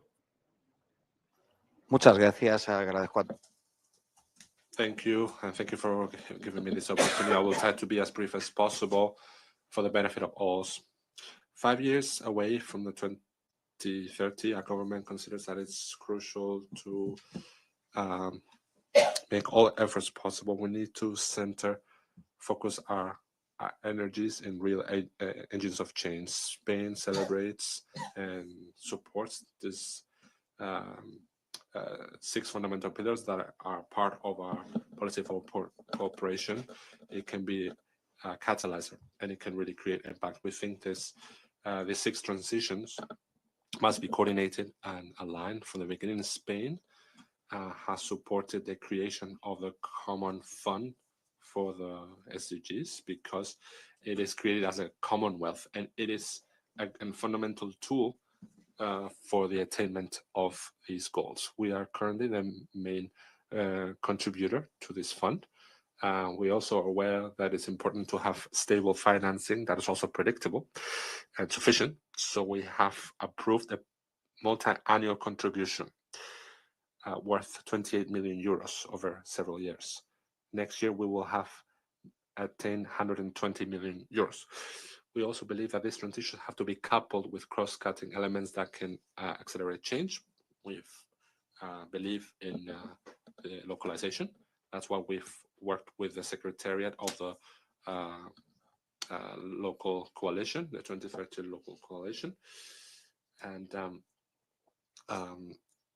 we also believe that the full participation of local and regional governments is key to attain the SDGs, and they should have enough resources and tools. That's why, together with the local 2030 coalition and other UN agencies and the OECD that conform it, and also other countries, we've had a summit in Seville, highlighted the importance of localizing this financing to have a systemic impact that could allow us to attain the 2030 agenda and the SDGs. We would like to highlight the role of financing local policies, strengthening the capacity at local level, financial planning aligned with the SDGs, decentralized norms, and also the mobilization of adequate resources, as well as the improvement of financing tools. We would like to encourage other actors to join these initiatives for its implementation. In summary, Spain is fully committed to these actions and to the implementation of having these fora and we will continue to work to meet this goal. Thank you very much. Thank you so much. And finally, I invite Uli Hellman, representing the NGO major group and the MGO's coordination mechanism. Mr. Hellman, please go ahead. Thank you. Thank you. Thank you very much. And I'm very grateful for the invitation to be here with you today at this very important forum. Thank you for the invitation from the local government representatives here. It's a real privilege to join you. So just to give a little bit of context, I'm sure that many of you are aware, the engagement at the HLPF is partly structured through what's called the major groups and other stakeholders. And of course, local authorities are one of those original 9 major groups going right back to Rio 92, alongside women, business and trade unions, NGOs, indigenous peoples, farmers, and others. And that group has expanded over the years. Also since 2015, additional stakeholder groups have been recognized, including people of African descent, most recently, the stakeholder group of persons with disabilities, the volunteers stakeholder group, and so on. So it really does represent a whole of society approach, and I think that's what's so exciting. And what I would like to share with you today is I think that local governments can play such a key role also to convene in that whole of society way. And I've been listening to many of the speakers today and have been really encouraged to hear the strong focus on leaving no one behind at the local level.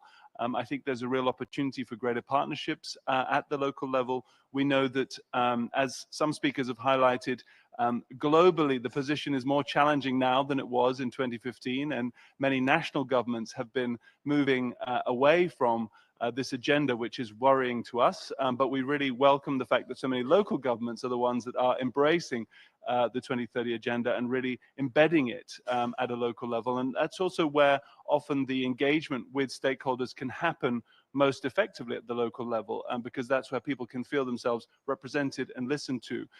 So we really welcome this engagement, and we really hope to work more with you in the future in terms of other partnerships, how we can help to foster those engagements with that wider group of stakeholders at the local level. We really think it's so essential that some of those mechanisms that have been tested by some local authorities around more participatory governance could be something that we could also explore with you going forward. I note Brazil, for example, the strong tradition of the participatory budgeting, which was pioneered in Porto Alegre, and other cities that we know that are very keen to open up the space for stakeholder engagement. So count on us as strong allies in this onward fight for the next 5 years to deliver the promise of the SDGs. We really think that it's only by working together that we can leave no one behind. So thank you.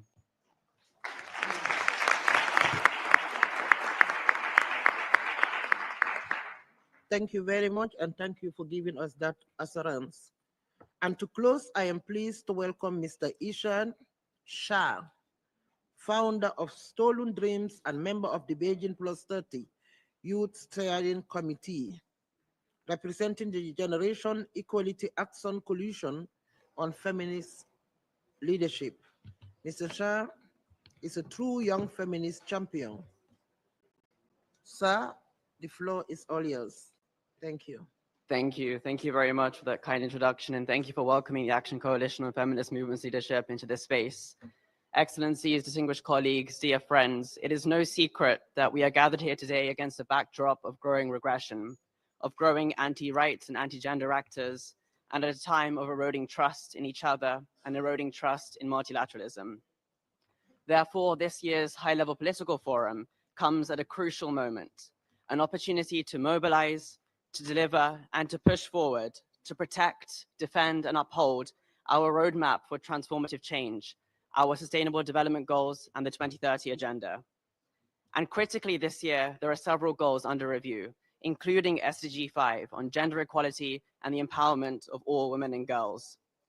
And as we commemorate the 30th anniversary of our Beijing Declaration and Platform for Action, our roadmap to push forward progress on the rights of all women and girls everywhere, this year's high-level political forum and its ministerial declaration must deliver for all people everywhere, especially for all women and girls. As we sit here today, the ministerial declaration is currently being negotiated. And with deep gratitude to the President of the Economic and Social Council and to the co-facilitators for guiding this process, we must continue to push for an outcome that does not roll back on global consensus from our 2030 agenda.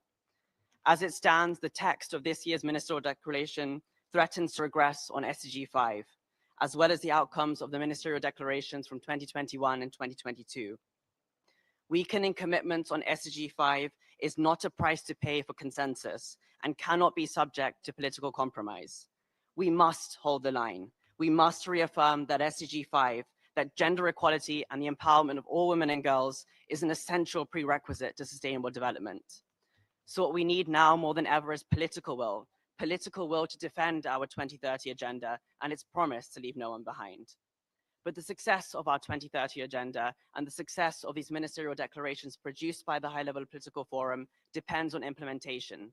And implementation depends on strengthening the role and power of you, of local governments and regional authorities, of your efforts rooted in rights, in equality, and in justice. The implementation of SDG 5 at all levels, including at the regional, national, and local levels, has transformative effects and ripples across all spheres of life. So let's continue to work together. Let's continue to strengthen multi-stakeholder platforms, leveraging the partnerships produced by Generation Equality to push forward progress on gender equality and human rights, to implement and realize the full potential of our Beijing Declaration and Platform for Action, and of course, of our 2030 agenda, its 17 Sustainable Development Goals, and its promise to leave no one behind. Thank you. Wow.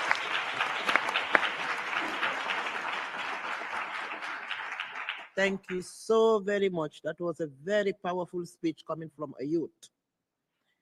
What we have heard is clear. The countdown is not symbolic, it is real. And it is happening now in our institutions, in our budgets, we heard, and indeed in our territories. But countdowns are not just about urgency. They are about decision. They are about choosing where we want to be in 5 years and what kind of governance will get us there. Local and regional governments are already delivering. What we ask for is not charity, it is political will. And I'm sure we all heard what the mayor of Heidelberg said about networking, about budget. Many things are said here by local government officials. So that automatically tell us that we are ready and we are well prepared. We now look ahead, not only to 2030, but to the future of how we govern together. Ladies and gentlemen, it is my pleasure to pass the floor now to our colleague and friend, Maria Eugenia Gay, Vice President of the Provincial Council of Barcelona, who will chair our next session, a foresight exercise on inclusive and sustainable public service provisions for future generations. Once again, I want to thank all the speakers and thank all my colleagues. Local government is the deal. Yes, we are. So thank you very, very much.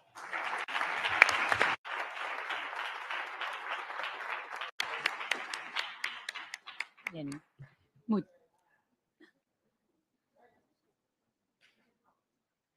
Muchísimas gracias. Thank you, Madam Mayor.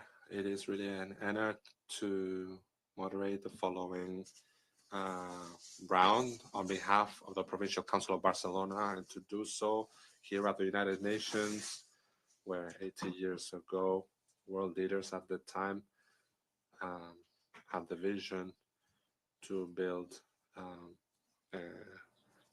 following the devastation of humanity with a vision to build a better world. And also to really meet that first article of the UN Charter and the Declaration of Human Rights, which says that all human beings are born equal and have equal rights. And in a society, they should live peacefully together. 80 years later, we as cities, bodies, member states, countries, we are committed, working hand in hand with determination to meet these goals and attain these goals. It was at that time where those human beings gathered, not only men, but also women, children, the youth, all those people that not only had to be subject, but also duty bearers and actually right holders, not only duty bearers. So it was crucial to see that this role has been developed following the adoption of the 2030 agenda. We have these SDGs that are very clear, that are for the future generations who will be the protagonists to face future challenges. The challenge of sustainability and climate change, the fight against inequality, tackling the digital revolution, and also being able to have a world in peace, not only the absence of armed conflict, but also fostering cohesion, cohabitation, and these aspects that were so important in the last few years. Eleanor Roosevelt at the time had the vision to gather them in the celebrated quote, this is where human rights start, in faraway places that cannot fit in a world map, which however are the world of everyday situation of everybody, whether it's the school, the workplace, and home. These are the spaces where men and women, boys and girls seek justice, seek equal opportunity and dignity. And it's precisely these new generations, the youth, that we have to listen to. And we also have to provide the best public social services such as education, health, so that they can fully develop on equal condition, so that they can attain this world that we are also fighting for. And that implies and requires full participation in the democracy of our cities. We also need to have an intergenerational dialogue, have spaces for listening to our constituents, and have multi-level cooperation spaces within different spheres of government. We need to identify new ways of delivering public services.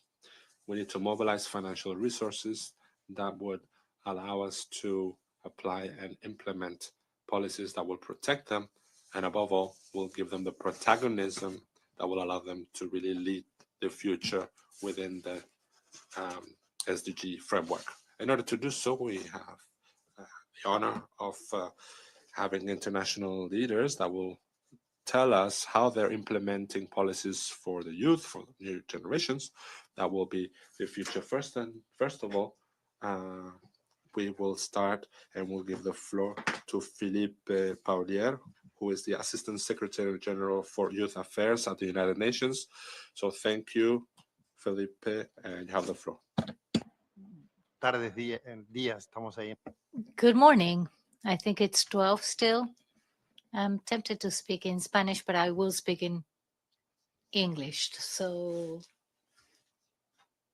thank you very much for the space and for giving me the floor so that I could share some thoughts. Governors and local leaders, dear colleagues from the UN system, especially colleagues from UN Habitat and UN DESA in this discussion, and also delegates from the different permanent missions to the United Nations. Thank you for the opportunity to address you, and allow me to bring some perspectives about the critical intersection of youth empowerment and local governance as we envision this discussion about the public services of tomorrow. Today, we are facing, and we have the largest generation of young people ever. You heard from Ishan a few minutes ago with his strong advocacy when it's about how young people are driving gender equality. Today's young people generation, if we consider those under 30 years old, represent 50% of the world's population. Half of the world's population is under 30 years old. And this is especially significant in certain regions of the world, such as Africa, Middle East, and Asia Pacific countries. Young people not only represent our future, they are architects of our present, And in cities, and especially at the community level, young people are demonstrating that their participation in local governance is not merely symbolic representation. And I'm sure that when we talk about young people driving change, you will bring into your minds many young mayors across the world that are driving this transformation. When we are discussing about the role of multilateralism for present and for future generations, we must recognize that young people bring unique lens when it's about addressing global and local challenges, because young people understand connectivity as a public utility. They believe that climate resilience is an urgent priority, and young people believe in social inclusion as a fundamental design principle. Youth engagement at the local level transcends traditional consultation models, or at least we should try to transcend traditional consultation models, because young people, especially those aged 15 to 35, are natural systems thinkers who approach urban challenges with fresh perspectives and with technological fluency, Allow me to bring three reflections and three critical assets that I believe young people bring when it's about addressing local services delivery. First of all, digital nativity. Young people understand how to leverage technology, not as an overlay to existing systems, but as a foundation for a most accessible, efficient, and transparent services. And they bring the notion of accountability, which is so critical and so important for our institutions to deliver more efficiently. Second, young people bring intersectional thinking. You heard from Ishan, I was not here in previous panels, but I'm sure that other young people bringing their skill sets and their expertise participated and show on their own experience how they are bringing this intersectional thinking, that it's so crucial when it's about addressing complex challenges, And young people especially understand that urban challenges are interconnected, Third, young people bring a sense of urgency we need, but it's urgency paired with hope. Because young people, at the same time that are recognizing the magnitude of the challenges that our cities, our local governments, and our global governance face, they still maintain optimism based on their agency to drive change and transformation. Cities and local governments, they represent democracy's most immediate laboratory. I started my journey in public service at the local government. When young people are meaningfully engaged in local decision making, and when we do this not as a tokenist exercise, we see that innovation emerges, And I'm sure that you, in your capacity as mayors, as governors, are implementing many of these initiatives that are driving this agency, In my capacity as Assistant Secretary General for Youth Affairs, and in my responsibility in terms of leading the recently established United Nations Youth Office, because it took almost 76 years for the United Nations to establish a specific mechanism to drive on youth affairs and to try to do this, enabling youth engagement as a core priority. But we're moving forward, and we are moving fast, you know. The UN, through the UN Youth Office, is developing some key flagships initiatives that we have specially designed in terms of amplifying this innovation that young people bring to our institutions, you know. One of them, allow me to mention, it's what we call the UN Youth Compass, you know, with the notion of a compass in a two-side exercise. A compass for young people when it's about how to navigate institutional participation and decision making, but especially a compass for our institutions to address efficiently the challenges that young people are facing, you know. And this compass for us, it's about a strategic framework to advance participation at every level. And this is something that we should think from the neighborhood into the global governance, you know, in a sustainable way, you know, rather than imposing top-down approaches for participation. The compass, it's about recognizing that youth participation cannot be manufactured through workshops or in one-time consultations, you know. It's a process. It's about building relations. It's about building trust. It's about capacity development, not only for young people. It's also about capacity development in our institutions, you know, because implementing and creating pathways for engagement of young people requires capacities that we might not have in our institutions, you know. And this UN Youth Compass, it's about that, starting within the UN, but following also through national governments, and why not to dream about how to drive through our partners in the system this into the local levels, you know. Equally critical, it's another of our flagships initiatives that I wanted to take some final minutes to reflect with all of you as change makers in your capacity as decision makers, you know. We are developing an emerging flagship focused on youth, mental health, and well-being. You know, young people cannot be expected to build the cities of tomorrow if we fail to build the support systems that they need today. The pressures of climate change, the pressures of economic uncertainty, the pressure of rapid technological changes, you know, where we are highly and hyper connected, but at the same time isolated in our communities. You know, this is disproportionately affecting young people's mental health, you know, and all the statistics are showing us this pain. And this is across regions. This is not a problem of one country versus other countries, you know.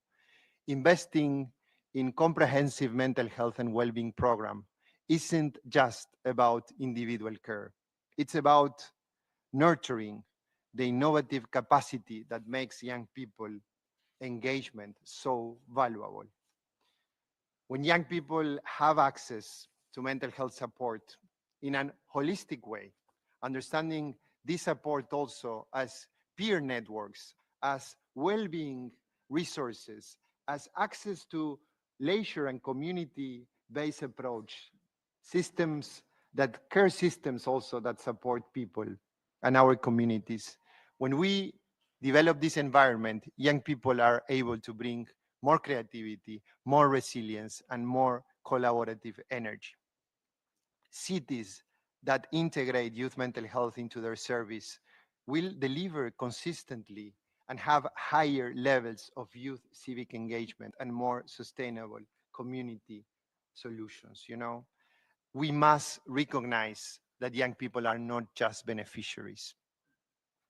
So allow me to close my intervention once again, making a call to you, in your capacity as decision makers. I'm not here to represent young people's voices because young people's voices are beautifully diverse to be represented by one person, by one office or one institution. You know who are those young people in your communities. You know who are those agents and those stakeholders that you need to engage at the community level to drive these transformations. And it's a reflection for you also as decision makers. Are young people in your communities being consulted, or are they genuinely being co-creators in the policies that are driving transformations in your community? The countdown to 2030 isn't just about achieving the current challenges we have. It's really about setting the foundations for the decades beyond. So let's ensure and let's try to, each of us, identify which is that area of influence, that square of influence where we can make change, so that in every local council chamber, in every planning meeting for the budget, in every service design processes, the voices, the ideas, and the leadership of the young people of your communities are not just heard, but are shaping the conversation. Thank you very much.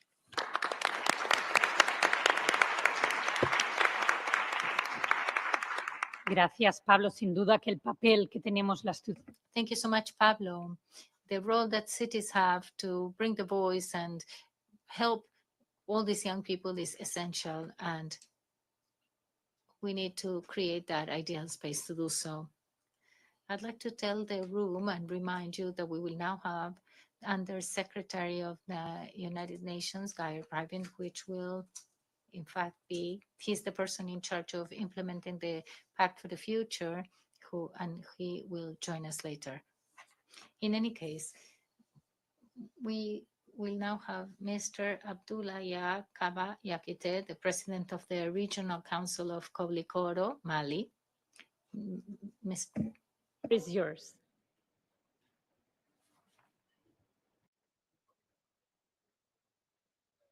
La salle. My name is Abdoulaye Jakiti. I'm the chair of the Regional Council of Koulikoro in Mali. I had there was a delegation from Mali who was supposed to come here, but I'm the only one who arrived. Ladies and gentlemen, it's a great honor for me to speak today on the behalf of the regional governments of Mali and in my own capacity.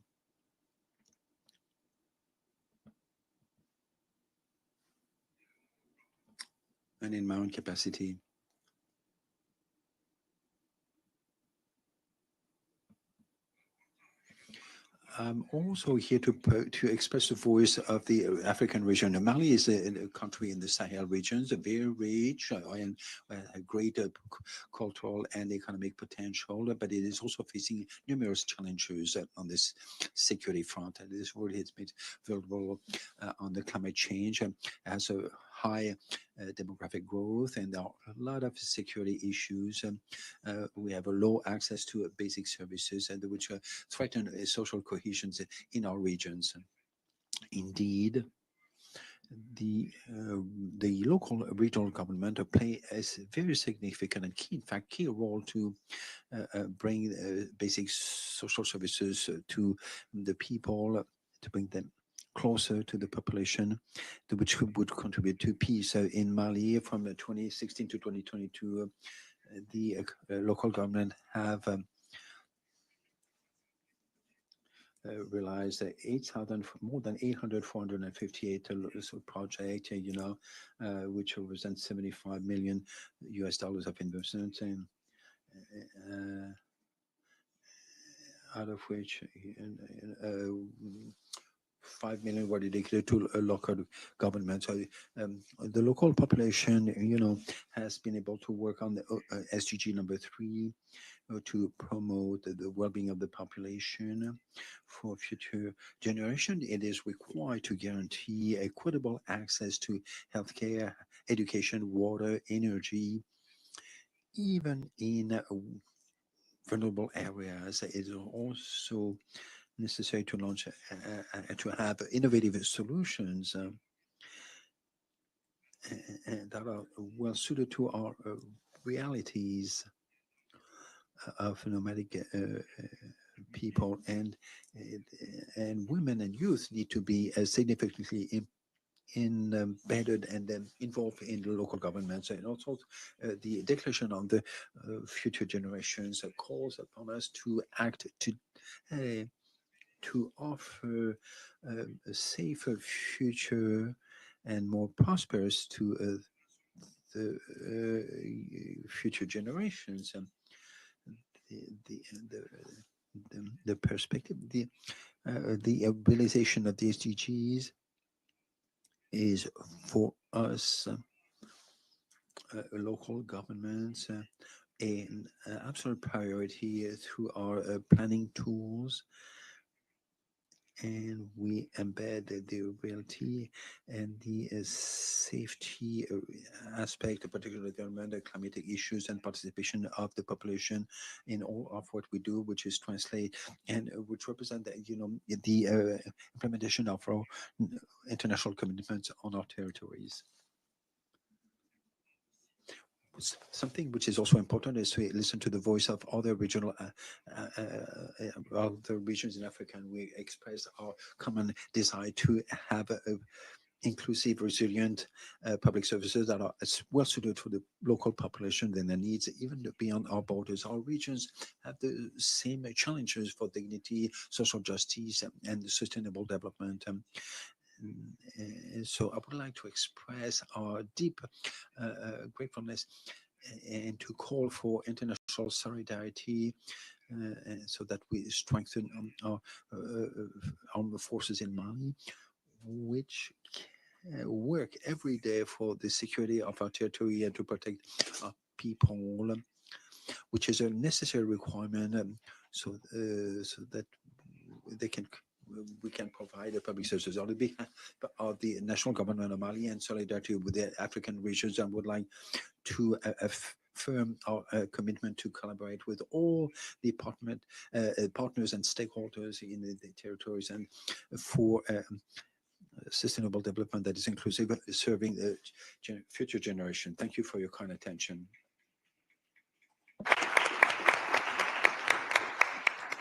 Muchas gracias, presidente, que sin duda la... Thank you so much, Mr. President. Cooperation among us is, of course, essential in order to exchange experiences and bring this exchange to our territories. Clifford Gallian, the president of the region of Tramontane Malta, is invited. You now have the floor. Dear colleagues, thank you for this time.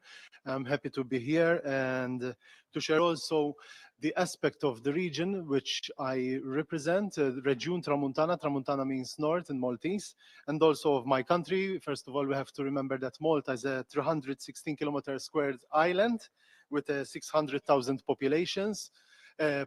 So we have like 63 local councils and 6 regions. Gozo is the sister island, which is a region on its own, but we all do work together.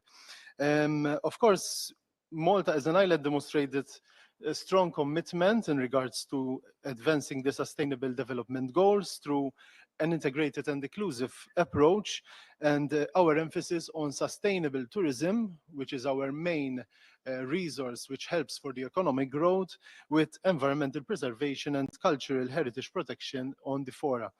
The country also invested significantly in renewable energy, circular economic activities, promoting energy efficiency and waste reduction. In fact, it is in the region's remit to collect the public waste.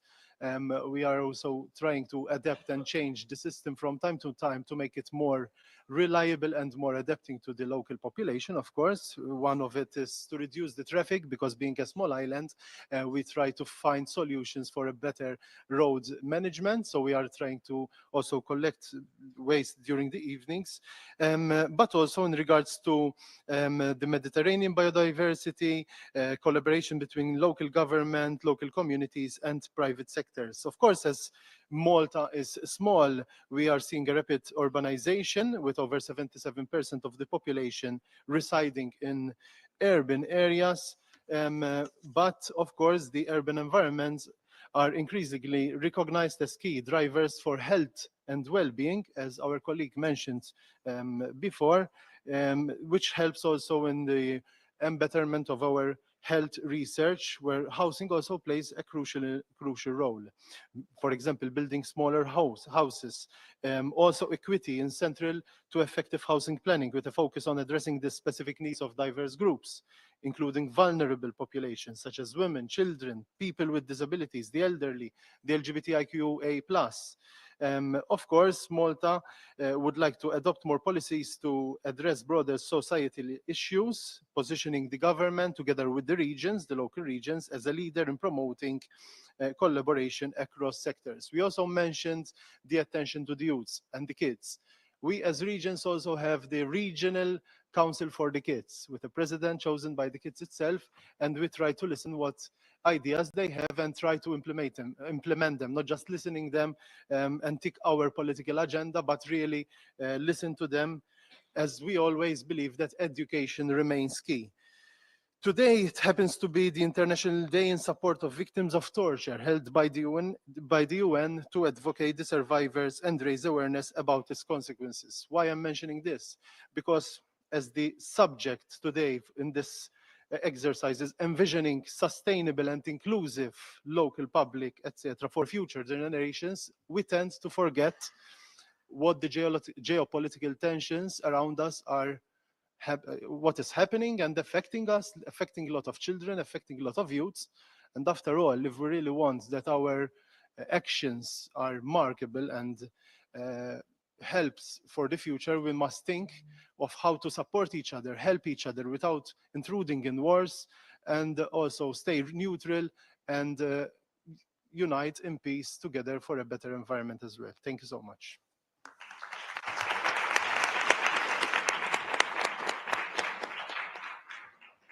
Muchísimas gracias.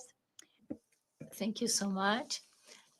Let's give the floor to Nasia Reumar, the chairman of the Social Inclusion Commission of the Congress of Regional and Local Authorities of the European Council. Madam President, you have the floor. The public services of the future will not be measured by numbers and percentages alone, but by who they empower, who they include, and who they leave behind. Colleagues, as we meet during the high-level political forum in a year marked by the 80th United Nations General Assembly and review under social and economic, youth forum, and financing for development, we must confront our shared reality. Public services must be reimagined to meet the urgent demands of people and the planet. The United Kingdom stands at a pivotal moment. From Westminster to the streets of Greater Manchester, communities are demanding public services that are more accessible, more responsive, climate conscious, and digitally accessible. In Greater Manchester, a trailblazer of devolved governance, we are already witnessing what the future could look like. Integrated health and social care system, digital-first public transport, and place-based regeneration projects grounded in climate change. However, we must move faster and more equitably. Firstly, we need long-term financing strategies that enable local governments to lead the green and digital transition. Through the financing for development lens, this means enhancing fiscal devolution across the globe to the local councils and city regions, the power and the resources to invest sustainably in housing, in education, and in low carbon infrastructure. Secondly, we must adopt co-production model of service design. Public services should be built with communities, not just for them. In Manchester, citizen assemblies on climate and health are already shaping policy. This should be the norm, not the exception. Thirdly, we must align local development plans with global SDG targets.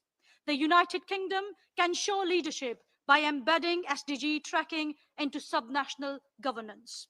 This means data transparency, outcome-based budgeting, and open monitoring systems, from the streets of Wigan to the halls of Whitehall. But no service transformation is complete unless it actively works to close gender gaps, particularly in access to childcare, healthcare, transport, and employment. Our services must also center the voices of young people. Token participation is not enough anymore. Across the UK and globally, young people are demanding a seat on the decision-making tables. They are not future stakeholders, they are current rights holders, innovators, and leaders. Lastly, innovation must serve inclusion. Digitalization cannot widen the divide. A sustainable government means investing in digital literacy, universal broadband access, and green tech apprenticeships, especially in our poor and deprived communities. Colleagues, let us be honest. Sustainable development will not come from global summits alone. It will be driven by city councils, community workers, and citizens who believe that a fairer, greener, and more resilient world is not just possible, it is essential. So let Greater Manchester be a case study. Let the United Systems be our guide, and let us ensure that the decisions we make today will resonate in the lives of our children tomorrow. Thank you.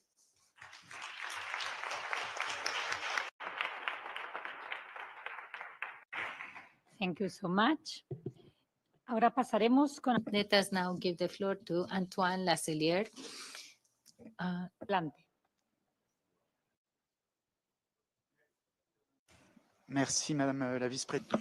Thank you, Madam Vice Chair, Madam the Secretary General, ladies and gentlemen. I would like to thank you very much for this opportunity to carry the voice of local French local governments in this prospective exercise, which is key to build a sustainable future and which is also inclusive. Yes, we haven't reached our OD SDGs, Mr. Mayor, but we're on the way to do it, and we have the local response.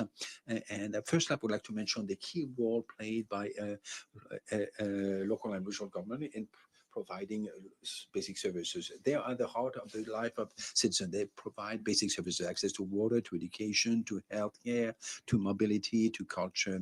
Their proximity to the population allows them to anticipate the realities, the needs in the, ecological transition, digital inclusion, and in other areas. Collectivities and LRGs are actors on the ground and also project to and look at the future. They need to be recognized that drivers for public action with frugality, with means and competence in the voice in the states and in global debates.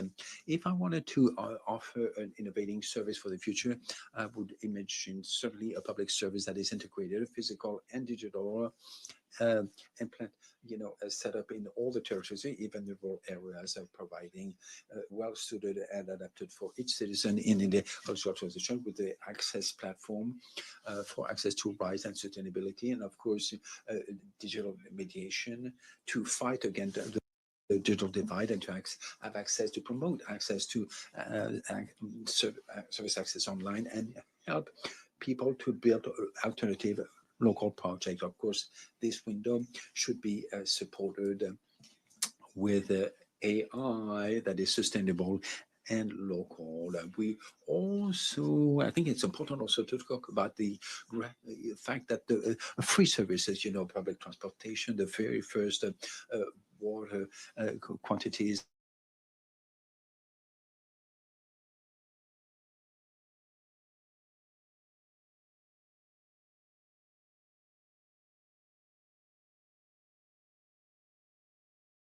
and I wanted to also mention the strategic importance to have a decentralized cooperation, which is an easy topic for us today. It is in that state of mind that the cooperation for decentralization carried by Unity France has a full meaning. It allows collectively to innovate, to build together sustainable solutions, and this link between the territories, between brothers and sisters, beyond borders is a great lever for mutual learning and for acceleration of the implementation of the SDGs. And the opening into the international sphere is a wealth for our territory, is a strength in help build our resilience and help our transformation. The cities and regions of the world have a lot to learn from one another, and this diplomacy of the churches is the pillar of a global governance of the future.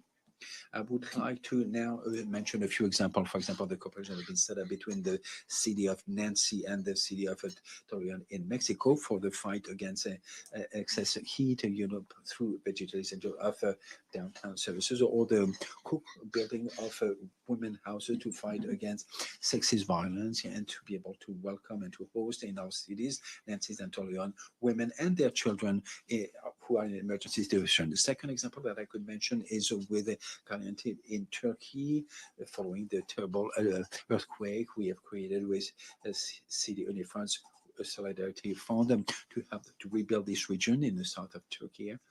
And this solidarity was born. I'm sorry. Out of this solidarity, from this solidarity, we realized that it's important to coordinate our emergency services, and therefore we created a new cooperation between France and Turkey here on the coordination on the firefighter services. In conclusion, if you could allow me to conclude, the local public services are a promise of sustainability and dignity, anticipate the evolution and the financial needs of those is guarantee a better future for future generations. And I would like to conclude by saying that in order to accomplish our sustainable development goals for our people, of course, we need peace everywhere. Peace is critical for our future. Thank you.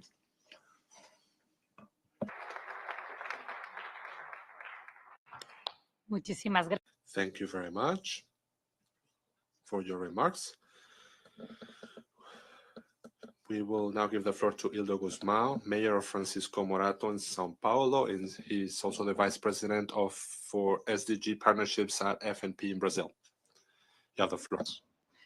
Good afternoon to all of you. It is really an honor to participate at this space of reflection to talk about the future of public services from the prism of sustainability, inclusion, and justice. That should be intergenerational. When we look forward to the future, this is an act of responsibility with the future, but more importantly, for the future generations. In Francisco Morato in Sao Paulo, we face common challenges to all cities, structural inequalities, budgetary constraints, and high demand of public services that are essential. Our response has been clear: to localize the 2030 agenda and to translate the SDGs into public policies that are transformative and which are concrete. We passed a law that adopts the SDG as the municipal guideline, and we created a partnership between the local government and civil partnership. We created the public-private partnerships, or participatory processes rather. We plan with an intergenerational focus, and that requires also listening to our children. We've developed strategic plans in health for our children, food security, climate change, and water and sanitation, all based on data, social participation, and with a firm commitment towards equality. This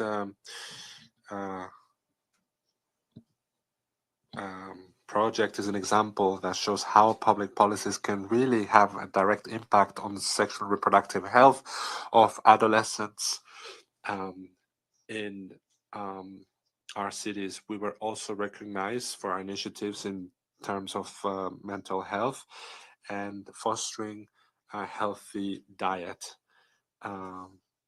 We also have a new policy on the treatment of waste management. Also, we've created an indicator that accelerates circular economy, always with a we also train environmental agents, and we also launched the Vale Verde project that provides food thus ensuring food security. None of this will be possible without our strategic partnerships with academia, universities, civil society, Delibera Brazil, Gestos Institute, Algida Institute, and our cooperation with the European Union, the federal government, and the state of Sao Paulo. Throughout this path, it was crucial to have the participation of FNP. We are honored to be also the vice president of the SDG partnership. We mobilize municipalities from all over the country to provide technical partnerships and exchange best practices when it comes to implementing the 2030 agenda. I would like to highlight the relevance of the National Commission for SDGs. It's a strategic space of cooperation that articulates actions between states, municipalities, and civil society. When we think of public services of the future, we need to ensure that they have to be humane, they need to be integrated, they have to be based on data and to provide concrete solutions. The cities are the place where life takes place and where dream starts. In order to empower local governments, we need to guarantee fair and just financing and policies that are tailored to the territories. We need to promote governance that's based on rights and data and partnerships. We know that this is a tall order, that the challenges are immense, but we have seen some research studies that highlight the gaps, increasing gaps in financing, but municipalities have shown the capacity to respond with innovation, having strategic planning to tackle this. The SDG localization is not just a mere discourse, it's a living practice that transforms realities. To accelerate sustainable development, we need political bravery and willingness so that we can bring a better future to the future generations. And their future depends on the decisions that we make today. May God bless you. Thank you very much. Muchas gracias. Thank you, Mr. Mayor. We will now give the floor to the member states. We will first hear from Rosemary Edlon, Undersecretary, Department of the Economy, from the Department of Planning and Development of the Philippines. You have the floor. Good afternoon. The Philippines stands with the organizers of this forum, the panelists and participants, as we reimagine public service. This issue reflects the changing needs and preferences of our stakeholders that are happening amid the multitude of other changes around us and around the world. We employ innovative tools like futures thinking to take on this challenge. In our experience, effective futures thinking requires three components. One, large-scale quality data and sophisticated analytical and forecasting tools. Two, a good communication plan. And three, the trust and confidence of the people on the political leadership. The Philippines takes pride in our statistical systems with sampling domains down to the provinces. But in a VUCA world, the focus of data collection must shift from simply recording past events to reducing the delay between the time that an event occurs and when it is reported, thus enabling real-time monitoring. We also need to combine quantitative and qualitative data to better understand these changing needs and preferences. Even so, the true value of data lies in its prospective reporting, not in retrospective reporting, but in its capacity to support forecasting and scenario planning. A good communication plan is needed to encourage stakeholders to share data and experiences, thus building up our data lake. There are three possible cases, actually. One is we achieve our desired outcomes despite the shocks. Two, the undesirable outcome that they wanted to prevent did not happen. Or three, that we failed. The communication must be able to explain these outcomes careful not to discredit the future's thinking process. Finally, trust in political leadership is important. After all, beyond data sharing, we are influencing the decision and behavior of stakeholders as we steer them toward the unknown future.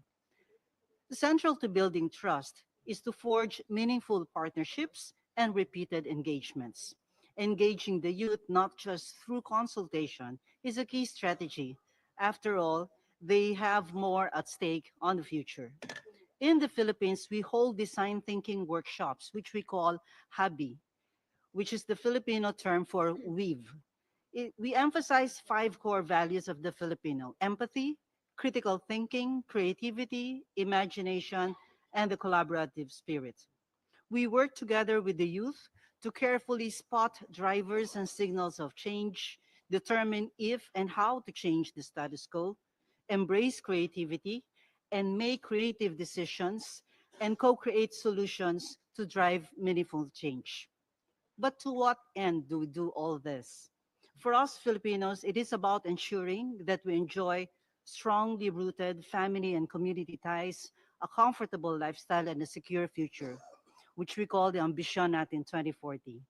And the service required from us in government is to enable and empower every Filipino to achieve this aspiration, even amidst a VUCA world. Thank you.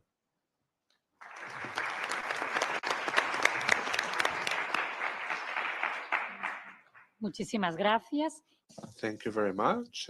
We will now give the floor to Brian Wallace, Permanent Representative of Jamaica to the United Nations. Mr. Ambassador, you have the floor. It's a real pleasure for me to join you here today. Having co-facilitated the Declaration on Future Generations alongside the Kingdom of the Netherlands, I am particularly pleased to participate in a discussion that focused on implementation of the DFG in its most effective form, on the ground where it matters, and to this sharing of ideas and best practices on how to ensure sustainable and inclusive local public service provisions for future generations. The DFG provides an effective and implementable framework for member states to take full account of the interests of future generations, including in the very preamble, by recognizing that the decisions, actions, and inactions of present generations have an intergenerational multiplier effect, and therefore resolving to ensure that present generations act with responsibility towards safeguarding the needs and interests of future generations. And it sets out the guiding principles, the commitments, and the actions to take this agenda forward.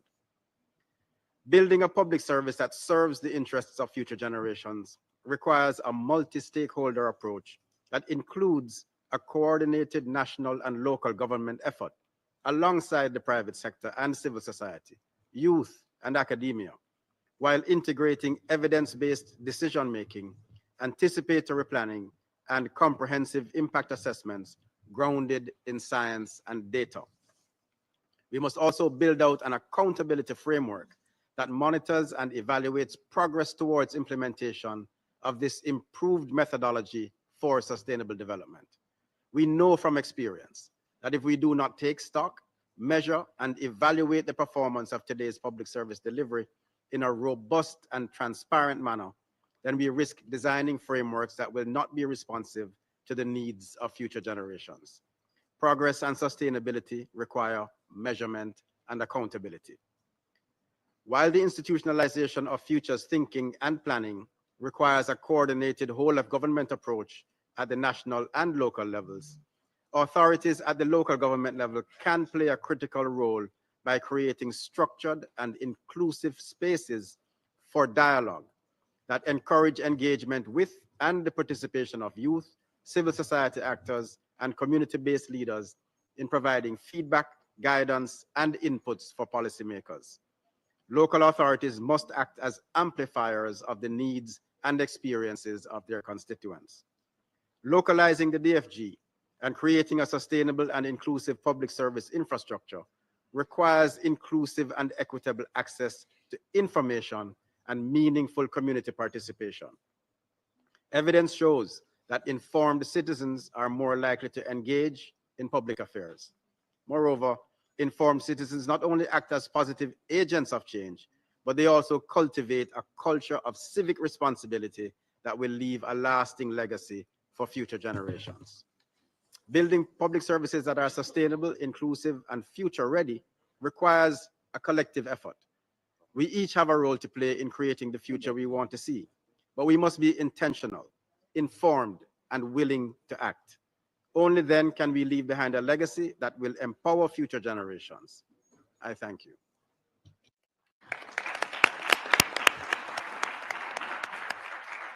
Muchísimas gracias, embajador, por esta. Thank you very much, Mr. Ambassador, for your inspiring remarks. And we will now will give the floor to civil society organizations. We will give the floor to Ethan Young from Public Services International. He's the regional secretary. You have the floor. Comrades, I'm here representing Public Services International, a global union federation representing over 30 million workers across 154 countries. And I'm here to express the readiness and commitment of our unions across the world in delivering on the SDGs on the local level in partnership with our local and regional governments and communities. Today, we gather to reimagine public services through the lens of intergenerational justice, grounded in the Declaration on Future Generations, but localized in action. By 2030, our success will hinge upon who governs, how we fund, and whether we center dignity and equity in the transition to green, digital, and care economies. Our current systems too often silo decision-making, underfund local actors, and exclude those closest to the front line, local governments, the trade unions, and their communities. Yet SDG 8 promises the promise of decent work and inclusive growth depends on their leadership. So there are two pathways to the acceleration of localization. So first is the international institutions and member states must shift power and resources towards the local levels, recognize the local and regional governments and unions as co-decision makers and their communities as co-decision makers, not just the implementers of the SDGs and the strategies. Target funding for local employment practices, especially in green and care sectors tied to ILO convention and compliance, and the FFD4 and HLPF reviews must be institutionalized in multi-level governance, ensuring labor rights and social dialogue cascade to every city and every region. Second, the LRGs and unions must co-create economic models that leave no one behind. From participatory budgeting to co-designing just transition plans, localization means the democratization of economic planning. The Declaration on Future Generations cannot remain abstract. As we look to implement these policies, let us embed localization as the rule, not the exception, by centering those who turn policy into the lived reality of the communities we work for. The future of public service is local, inclusive, and accountable. Let's build it together. Thank you.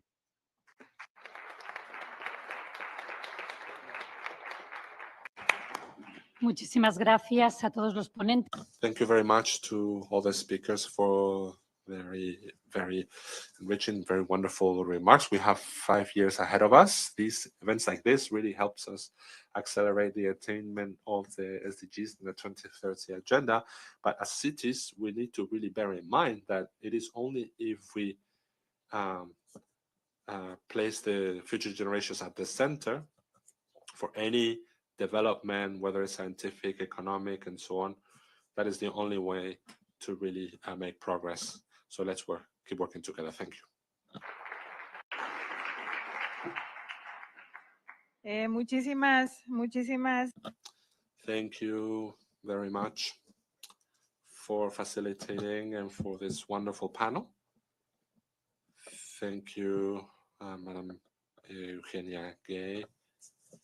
Of the Barcelona provincial council.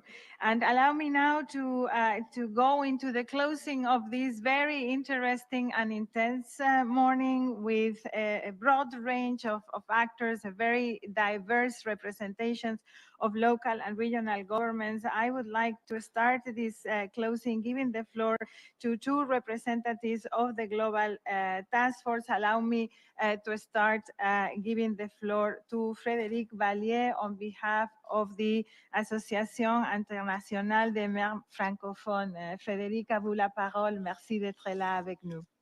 Merci, Emilia. Merci. Thank you, Emilia. Thank you, ladies and gentlemen. We are here to give a report of the engagement of the cities and the local governments for the putting together the SDGs.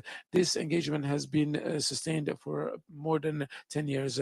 However, the threat is growing in a world where war rampages and with the rise of national selfism, the regression of the rights and the capacity of the international community to respect the international rights.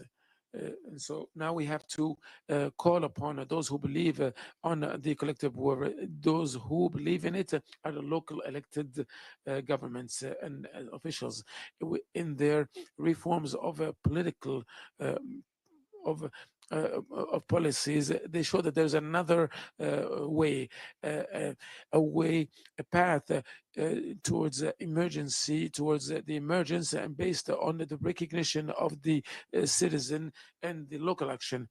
Of course, here we must be happy to see the action by the local governments and the civil society, the youth, the unions, and all the actors of society. But we cannot forget the risks that are existing in our world.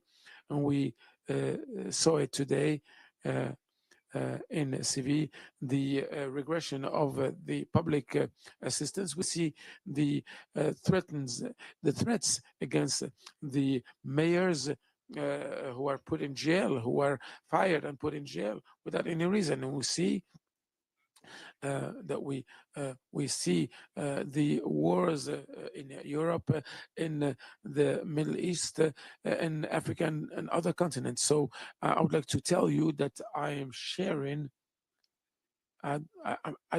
I don't share the pessimism of the Heidelberg mayor because I don't want to be pessimistic, but I share this feeling that we have a lot to do. 5 years is not enough time, and we have to raise and speak with voices to carry out this message.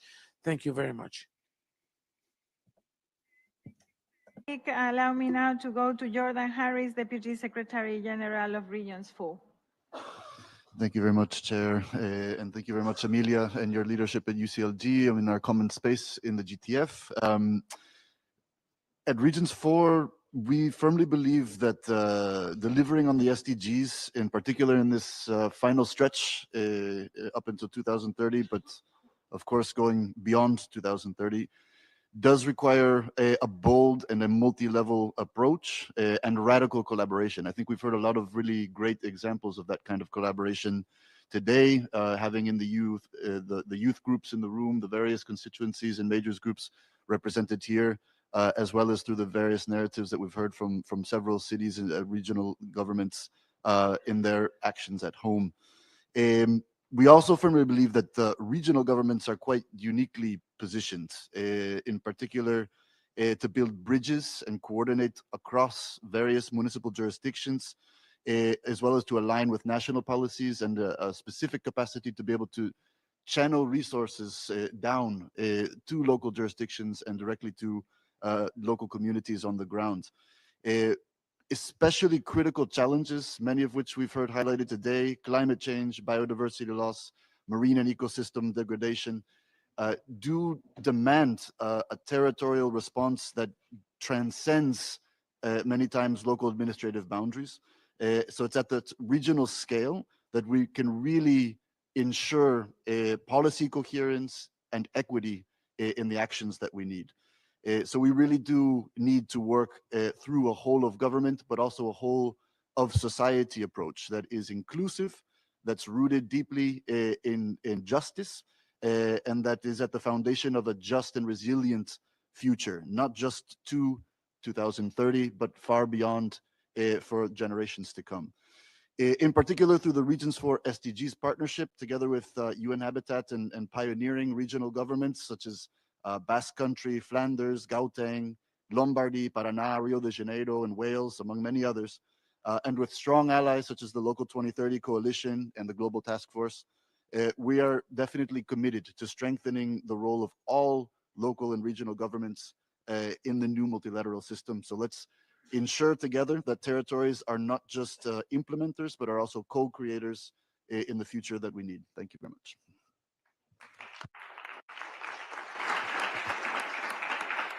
Thank you very much, and allow me to acknowledge all the other representatives and principals of networks of the Global Task Force that are not taking the floor because of lack of time right now, but have been here with us and have supported this impressive mobilization for our forum.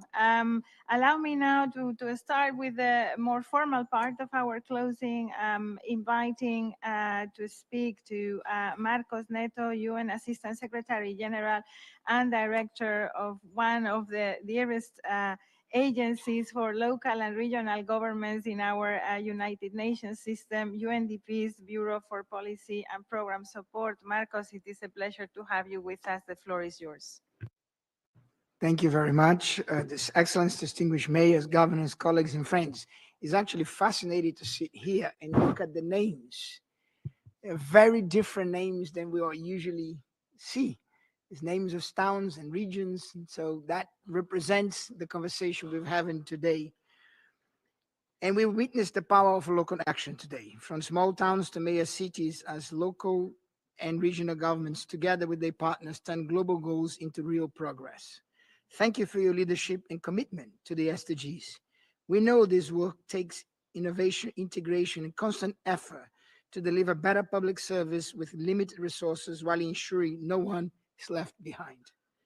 At a time when traditional multilateralism is under strain, the local dimensions have been gaining unprecedented strength. Year after year at this forum, we see cities and regions stepping up.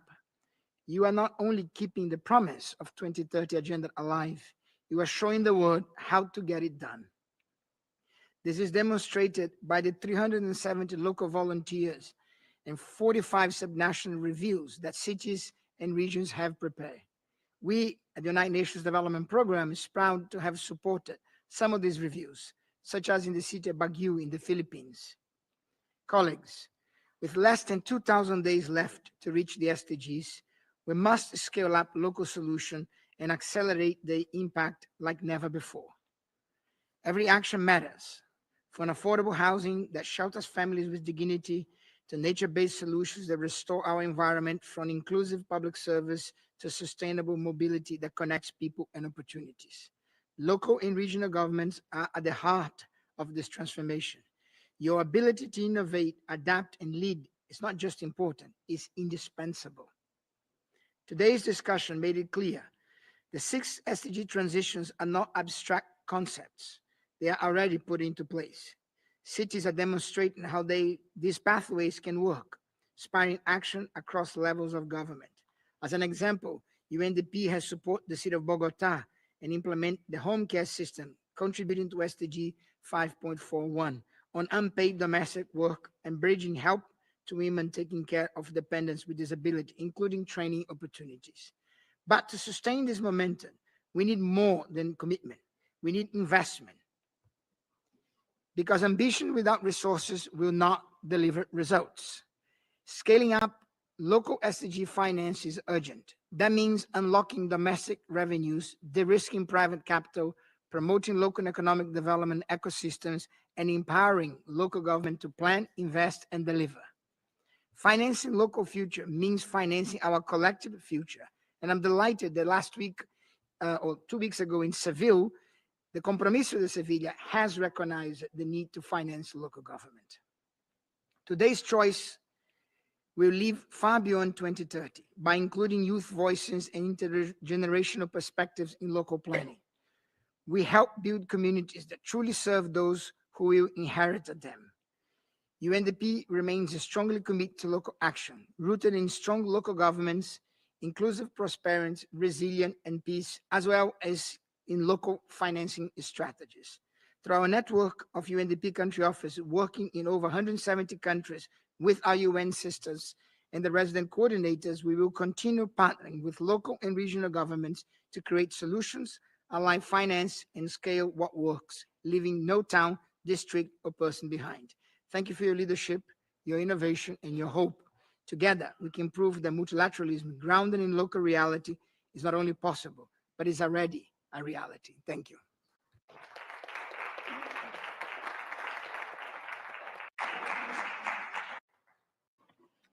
Thank you very much for those important remarks, for the acknowledgement as well. Allow me now to give the floor to Beke Stofile, President of the South African Local Government Association and co-president of UCLG on behalf of the Global Task Force. Co-President Stofile, you have the floor. Thank you very much. Greetings to you, Secretary General and the leadership collective of the UCLG, the leadership from the UN, mayors that are in this room, and senior officials. Today, more than ever, we must change the course. The multiple crises we face that range from climate, social, economic, are not coincidental. They are the results of decades of disinvestment in public goods. The weakening of the social protection and the commodification of essential services. In the face of these global failures, local and regional governments have stepped up. Every day we deliver the service that sustain life, health, housing, education, water, food, culture, safety, and social protection.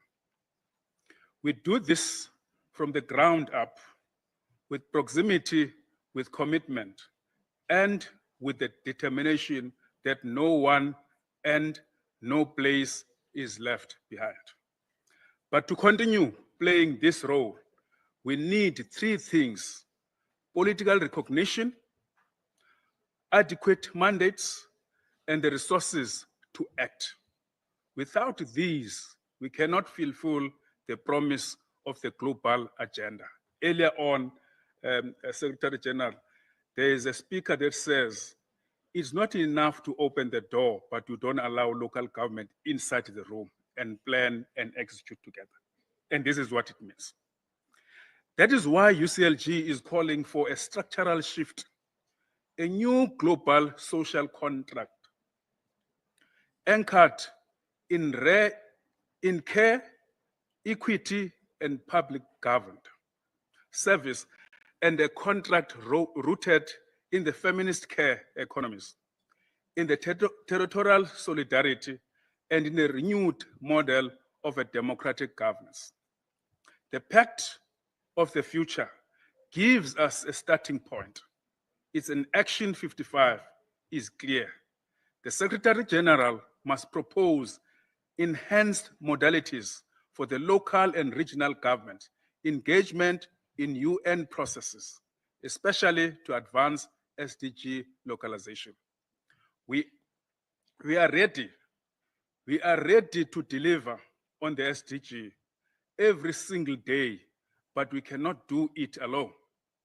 We need inclusive and a multi-level governance to be fully institutionalized, not just in principle, but in practice. This is a decisive decade.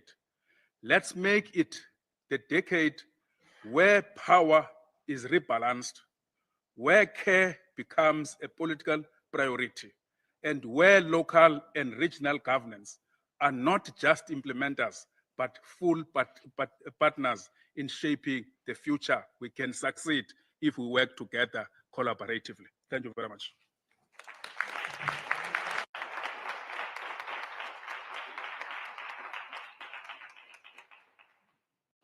Thank you, Co-President. I think you have summarized very, very well the requests, the calls, and the aspirations of the room throughout the morning. And allow me now to go to an agency that we call our own for local and regional governments, UN Habitat. We are delighted to have with us the Assistant Secretary General and Executive Director of UN Habitat, Ana Claudia Rosbach. Ana Claudia, the floor is yours. Thank you, Emilia, dear Chair, Excellencies, Honorable Ministers, Honorable Mayors, Governors, representatives of local and regional governments, their associations, partners, colleagues, friends, ladies and gentlemen. Today we heard from multiple stakeholders.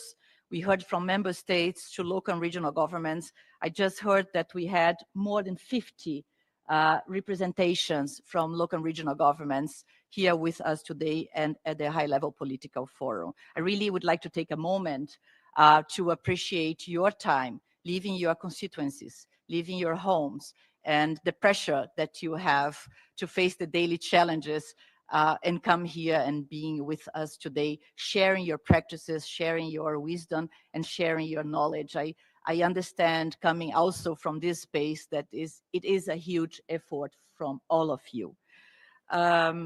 We had with us UN agencies. We heard from DESA, we heard from UN Women, we heard from UNDP. Thank you, Marcus. Their robust commitment in support the systems change and working with local and regional governments and stakeholders throughout also the Local 2030 Coalition, which is a system-wide, UN system-wide coalition, and engaging with external partners, an excellent platform in this context we are living in that requires coordination and more impact. At UN Habitat, we have been working closely with local and regional governments since the beginning of the 2030 agenda. And just this May, thank you for your support. During the resumed second session of the United Nations Habitat Assembly, member states approved our new strategic plan for the period 26-29, where localization is one critical mean of implementation. Being UN Habitat, the penholder of the report of the Secretary General on Action 55E, I would like to take this moment also to encourage all of you to ensure that the words can be converted into concrete actions, resources, and support for local and regional governments around the world. This means strengthening the UN's capacity and ambition for action and systemic transformation at the local level, while being particularly sensitive to gender, as emphasized by the UN Women Executive Director, and to youth, as ASG Paulia noted. Young people are natural systems thinkers. You have all reaffirmed your commitment to continue promoting and expanding existing solutions, such as the localization marker. And we were all in Seville and committed to the Seville platform of action that was shared by Spain today. A key point also addressed was the connection to upcoming milestones, the UN Social Summit and COP, a COP of cities, as Brazil has framed it. The World Urban Forum was also highlighted, where housing and basic service provision are emphasized as critical pillars for achieving inclusive, sustainable urban development and improving quality of life in rapidly urbanizing areas. In summary, building a political space, recommitting to inclusive multilateralism, empowering solutions at work, and leveraging resources to continue the work of localization in advancing sustainable development is essential. Thank you very much.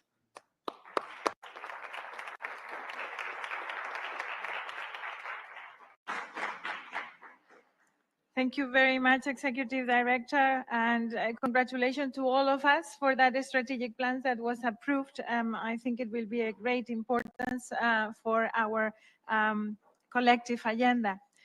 And now allow me to give the floor to Under-Secretary General for Policy of the United Nations, Guy Ryder, that has been involved enhancing the space for local and regional governments, finding ways to strengthen that structural dialogue that we keep asking for.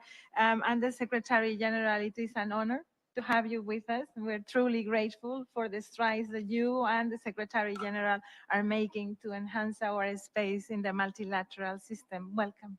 Well, thank you very much, Amelia. Honourable mayors, governors, representatives of local and regional governments and their associations. Let me echo what Marcus has just said and say how very encouraging it is to see the nameplates here. They are different from the normal nameplates. It is evidence of the engagement of local and regional governments in the work of the United Nations, and your engagement and your presence here today is deeply appreciated by the Secretary General. And Amelia, you know from your contacts with the Secretary General how much he values this engagement and this partnership with local and regional governments, and how much he is committed to moving it forward. So a big thank you to all of those who brought you all here, the Global Task Force of Local and Regional Governments, my colleagues from UN-DESA, from UNDP and UN Habitat, and of course the UN Local 2030 Coalition.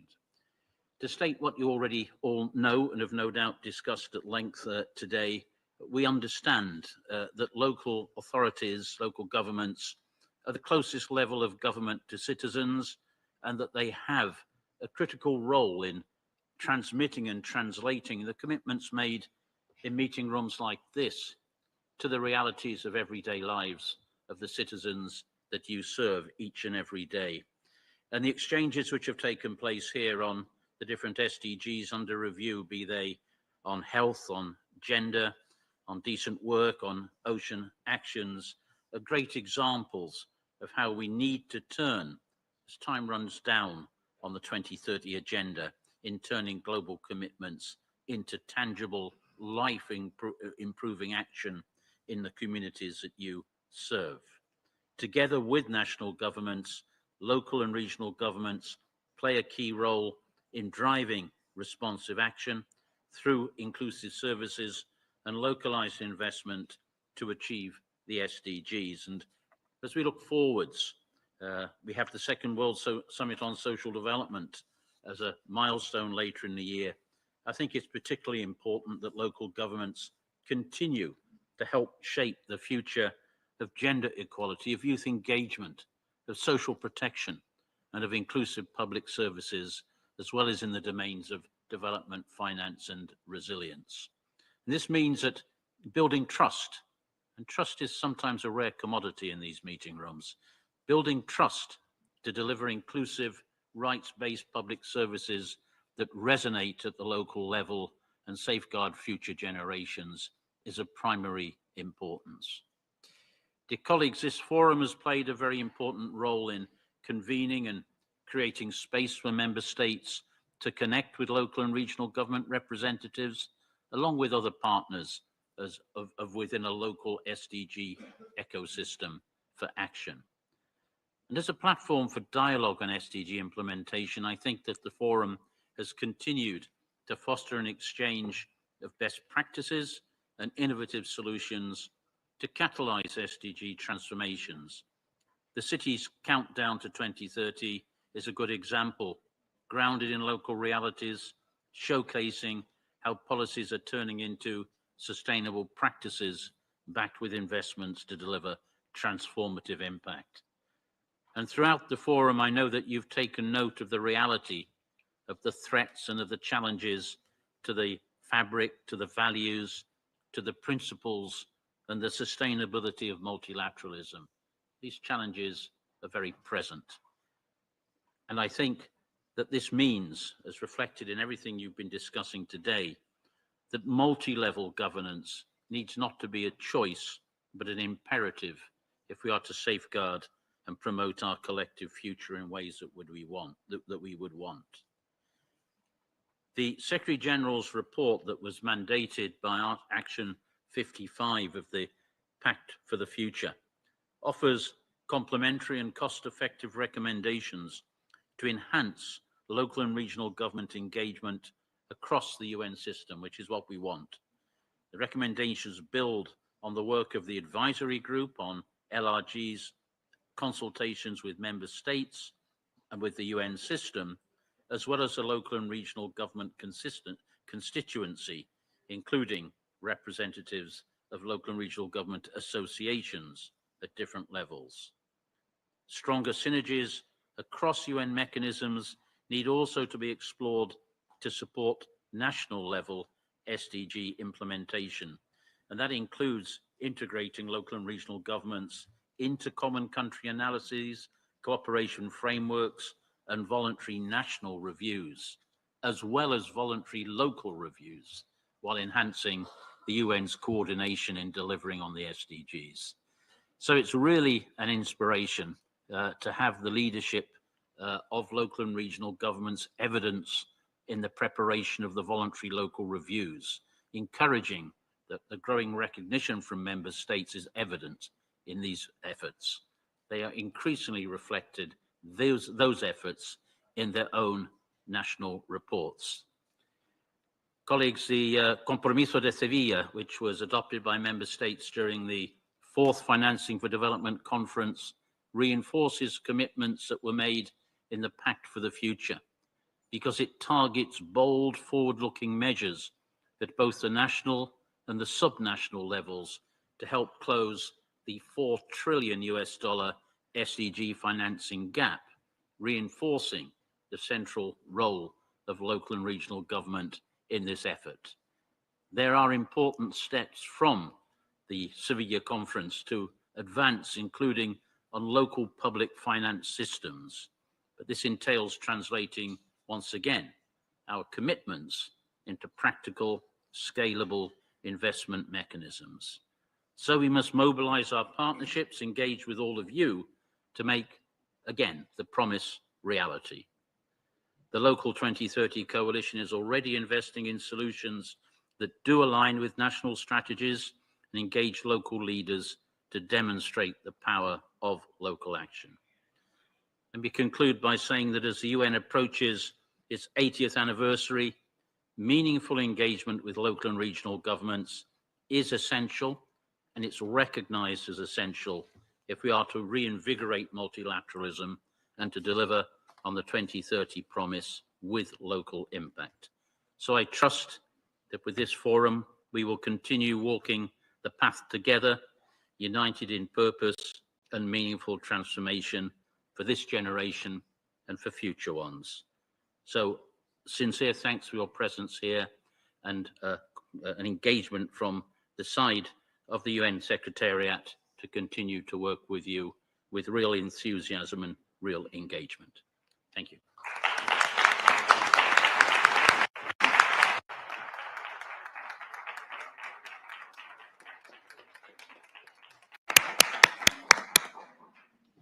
Thank you very much. We need to leave the room. We are grateful for everyone that was here throughout the morning. Sorry, colleagues.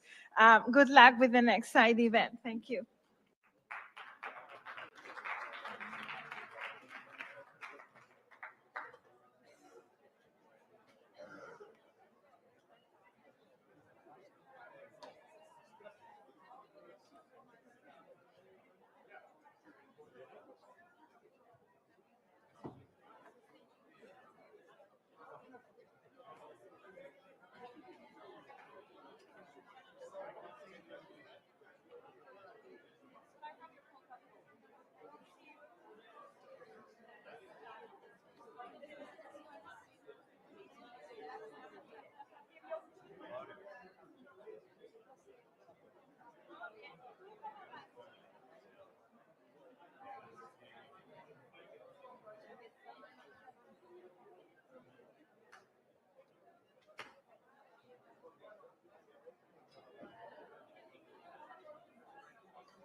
Ladies and gentlemen, sorry, I'm afraid that you cannot social in this room any longer. Our session is going to be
Okay, ladies and gentlemen, our next session has already started. Please return to your seat.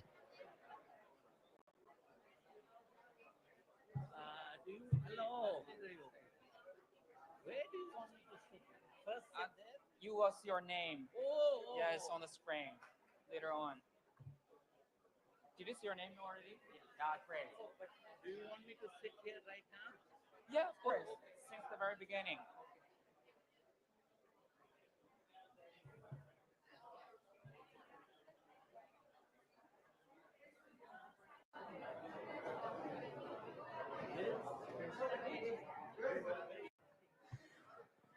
Ladies and gentlemen, our session is going to be started very soon. Please kindly cooperate with us. Thank you so much, ladies and gentlemen. I'm afraid you cannot social in this room any longer. Please, come on. It's okay. Yes, it'll be okay. They were quite high level as well, so But it'll be okay. they are still socialing right here. It's okay. We'll get everyone up here. Really? We'll get everyone up here and we'll get started. And once we start talking, they'll sit and everything will be okay. You're okay with this? I'm fine. Okay.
Good afternoon, ladies and gentlemen. Please return to your seats. We will start the event in a minute.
Okay, good afternoon, ladies and gentlemen. Thank you so much for joining us here today.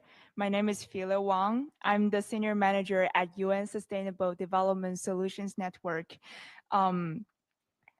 I lead our organization's climate and energy initiative. So on behalf of SDSN, on behalf of the Council of Engineers for Energy Transition and our event co-host, Global Energy Interconnection Development and Cooperation Organization, we would like to extend a warm welcome for our distinguished guest speakers and every one of you in the audience. Thank you so much for joining us today.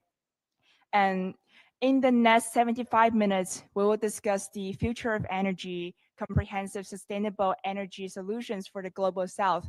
So just double checking you're in the right conference room, I hope. And to advance the SDG agenda to achieve SDG 7, which is affordable and clean energy. The global energy transition must go hand in hand with economic growth, with regional and global cooperation, and with ambitious financing and practical infrastructure investment strategies. We have wonderful success in such practice in the past, and we will go into more details of such success during our technical presentation. For this panel, so we will have 15 minutes for the opening remarks. Then I will hand over the mic to my colleague, Mr. Wang Qiankun, sitting in the front of the audience. So he will moderate a 20-minute technical presentation. And then my colleague, Liz Nelson, she will moderate a 25-minute panel discussion. So what are the challenges? What is missing? And what can we do? What should we do? So let's talk about that today. Without further ado, please join me in welcoming Mr. Ralph Burdell, Director of New York office at the United Nations Industrial Development Organization. Sir, the floor is yours.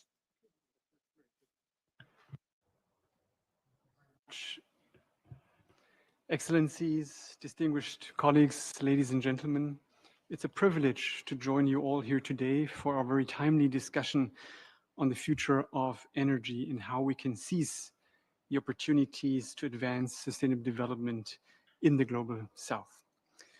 As we meet on the sidelines of the High-Level Political Forum 2025, we are reminded that energy is not only about SDG 7, it underpins nearly all of the other SDGs as well.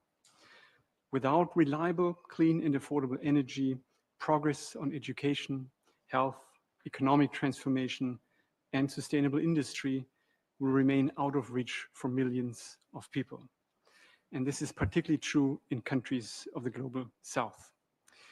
At UNIDO, we are deeply committed to advancing inclusive and sustainable industrial development.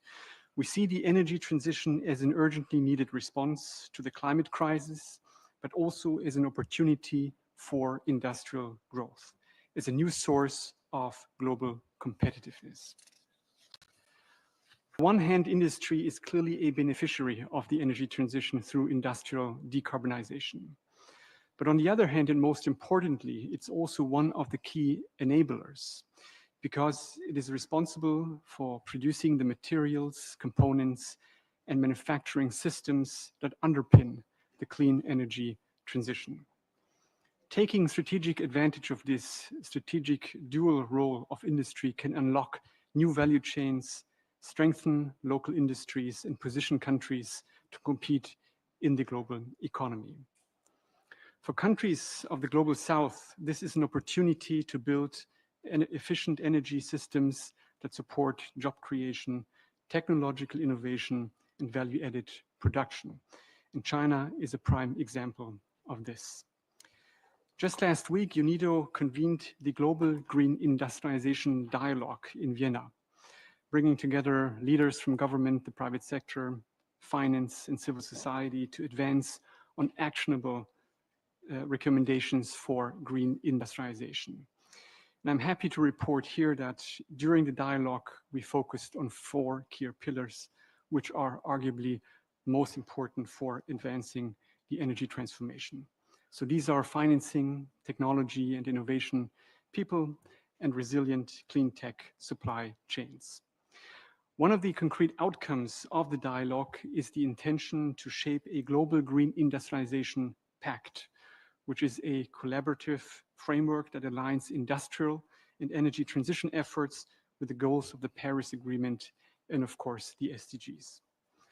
The pact will serve as a platform to coordinate multilateral actions and initiatives, and there are quite a few out there, monitor progress, and define tangible milestones, particularly in the lead up to COP30, but also in the run-up to the Secretary General's climate moment to be held during the high-level week of the General Assembly in September. Alongside UNIDO, Brazil, South Africa, and the United Kingdom are championing this process and inviting all partners to help co-design concrete solutions that deliver real benefits. But most of all, for industrialization and the energy transformation to truly deliver on its promise, we need engineering-based technical solutions. And this is precisely why UNIDO is co-hosting and very proud to co-host the Council of Engineers for the Energy Transition together with our esteemed partners from SDSN. The seat is more than just an advisory body. It's a global network of leading experts committed to producing rigorous, practical solutions for the energy transition, including for the Secretary General. With 45 members and a growing network of institutional partnerships, the seat has become a vital engine of technical knowledge within the UN system. It's already made substantive contributions, and allow me just to highlight a few policy briefs here, which are currently under development and that are particularly relevant to the topic of our event today. So these include technical insights on grid resilience and biodiversity conservation, for example, in Brazil, a deep dive into system losses and digitization of transmission and distribution networks, an assessment of carbon capture and storage in the context of Article 6 carbon markets, and lastly, another assessment of skills gaps in Africa and best practices for enhancing capacity building and skills development. Again, these are not just theoretical papers. These are tools for action designed in collaboration with other UN entities to directly inform policy implementation and strategies. At UNIDO, we will continue to support this work through the seat and through our broader efforts to bring together the industrial and energy dimensions of the transition. And allow me to end here by thanking our colleagues from SDSN and also GuideCo for bringing us together for today's event. And I look forward to a rich exchange of ideas and to our continued collaboration. Thank you. Thank you so much, Mr. Burdell.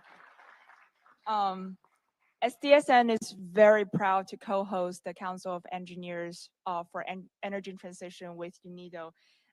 And for everyone's context, SEAT was launched in September 2021, and it operates under the auspices of the UN Secretary General. It is co-chaired by Director General of UNIDO and the President of UN SDSN.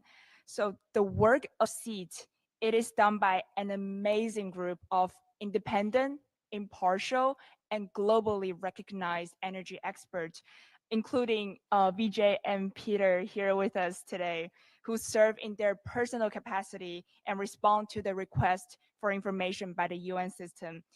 SDS and UNIDO had a wonderful partnership in the past few years, and we look forward to many, many more in the future. Next, we would like to welcome Dr. Chen Zhiqiang to give us an opening remark. Dr. Chen is the Executive Secretary for Cooperation at GuideCo. Chen 先生.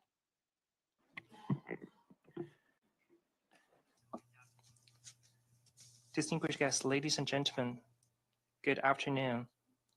I commend your efforts at noon. You attended 2 events, so I would like to pay tribute to you guys. We co-host this event with the UN SDSN to explore how Global South can build future energy systems and explore the future energy and possibilities. On behalf of the GuideCo, I extend a warm welcome to all the attendees in person and online. Thank you. The UN report points out that the rate of global warming in the past 50 years has been unprecedented over the past 2,000 years. Climate change has become the most severe global challenge.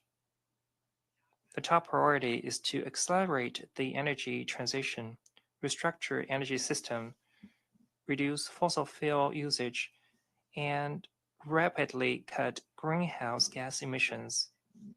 The future energy system will have 5 key characteristics.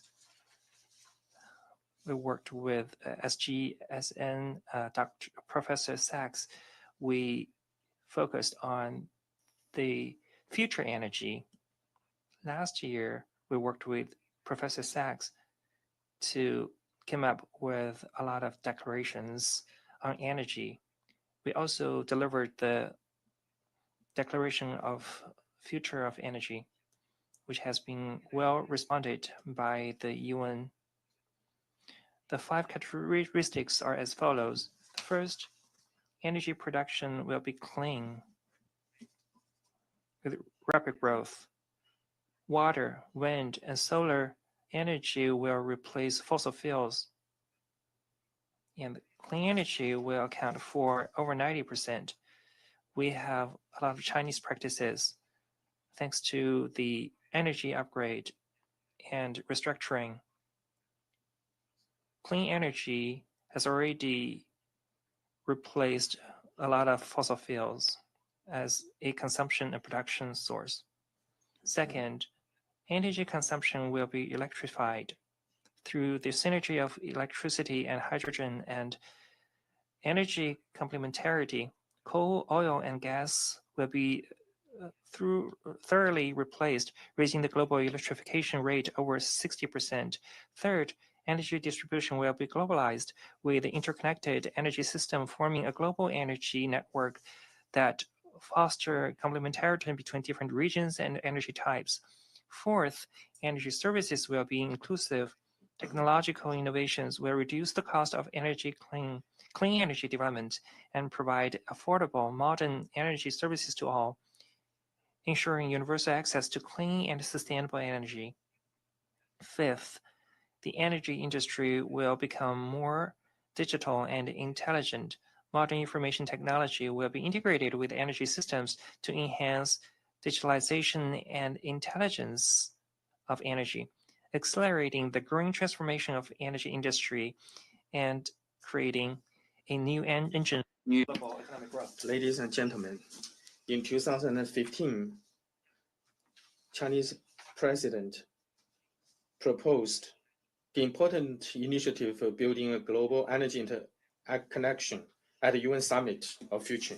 The global energy interconnection is an important platform for large-scale development, transmission, and use of clean energy worldwide. It is the core for building the future energy system and also provides important solutions for the energy transition of all countries. Since its establishment, GuideCo has been committed to promoting the construction of the global energy interconnection and building an international cooperation platform.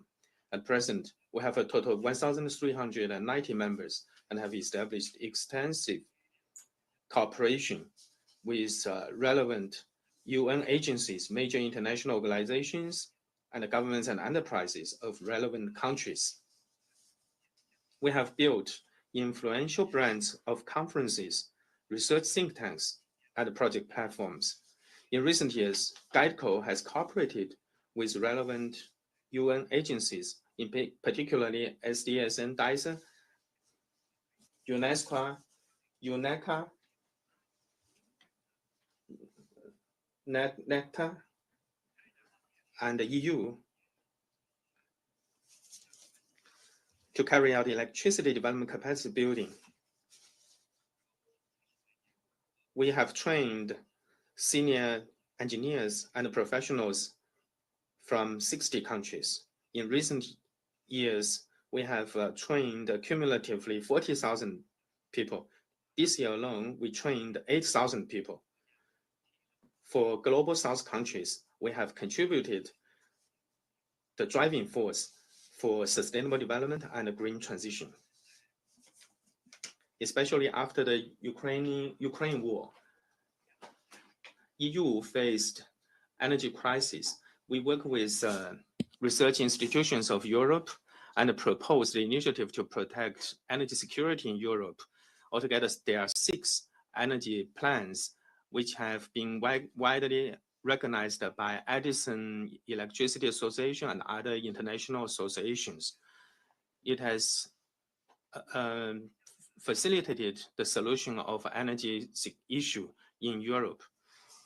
Looking into the future, GATCO is willing to continue deepening cooperation with all parties in areas such as conferences, research training projects, and standard setting. Let us work together to build future energy systems, help countries of the Global South develop better and faster, and make greater contributions to the achievement of UN 2030 Sustainable Development Goals. Thank you.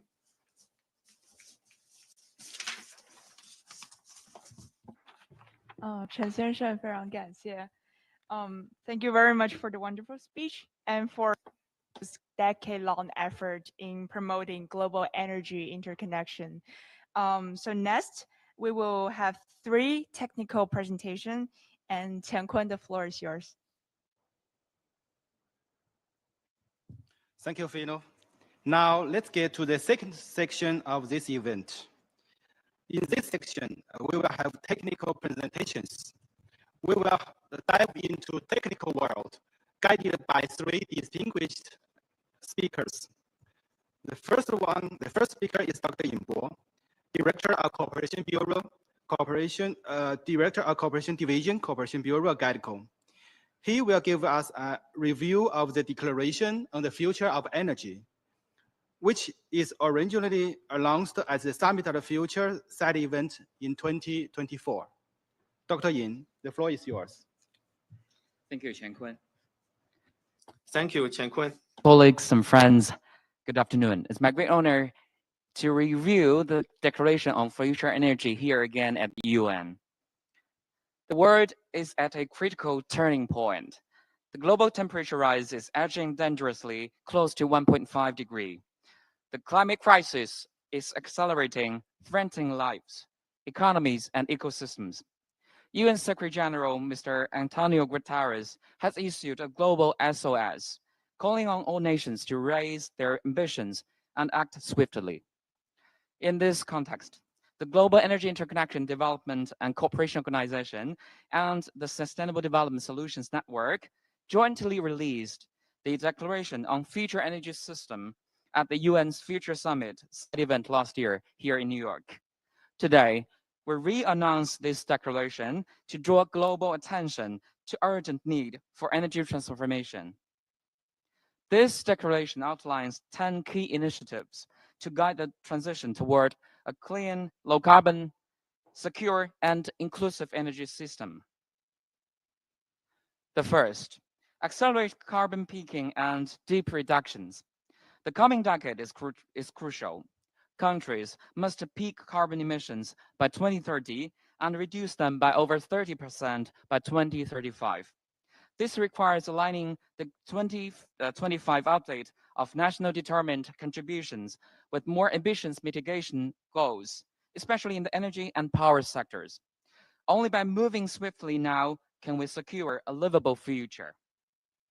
Number 2, triple renewable energy capacity by 2030.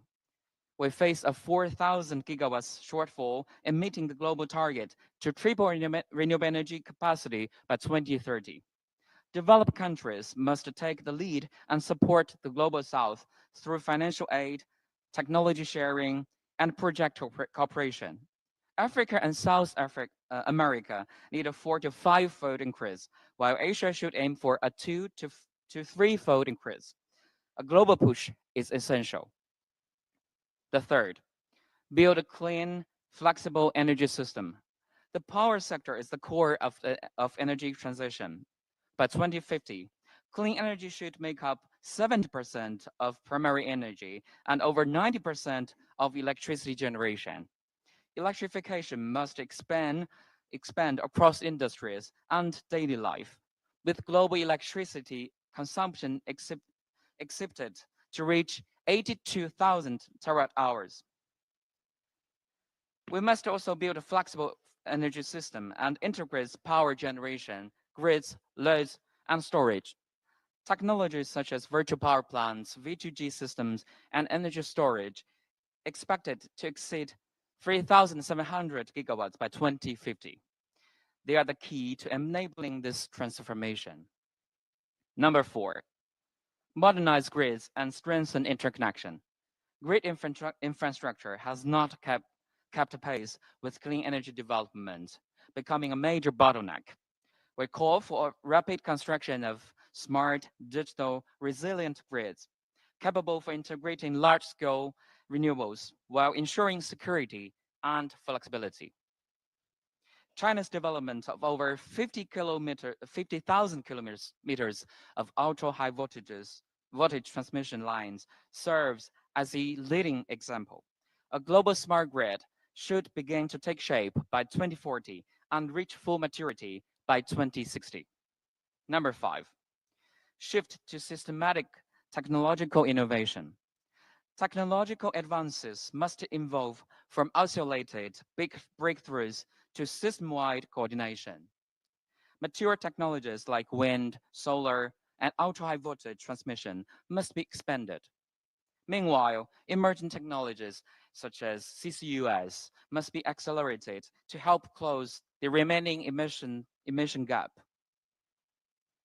Digital and intelligent solutions will further enhance the sustainability and efficiency of clean energy systems. Number 6, strengthen climate resilience of energy systems. Climate change brings new risks to energy systems, including extreme weather events that disrupt supply, demand, and grid stability. We must integrate meteorological forecasting and risk management into energy planning. The UN's Early Warning for All initiative should be implemented across all countries to improve early detection, strengthen response capabilities, and increase resilience in the face of changing climate. Number 7, double investment in clean energy and infrastructure.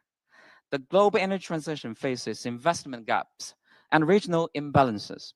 By 2030, we must increase investment in clean energy by 2.5 times, in power grids by 2 times, and in energy storage by 4 times compared to 2022 levels. A more inclusive and diversified green finance system is urgently needed to support energy development, especially in developing countries, where clean energy investment should be doubled by 2030. Number 8, promote global cooperation and open trade. Trade protectionism and technical barriers undermine global progress. We propose a dual-wheel drive strategy, advancing both the energy transition and green industrial development. This includes dismantling trade barriers, enhancing global supply chains, and promoting open technologies collaborations. By 2050, global energy system investment could reach 97 trillion, catalyzing social investments and contributing 0.5 percentage points to annual global GDP growth. Number 9, control energy system costs and protect vulnerable. High shares of renewables can raise system costs due to the need for flexible infrastructure. Countries must take comprehensive measures to manage this kind of costs through innovation, economy of scale, and integrating development of generation, grid, and storage systems. At the same time, social equity must be safeguarded. Rising energy costs must be not fall disproportionately on low-income and vulnerable populations.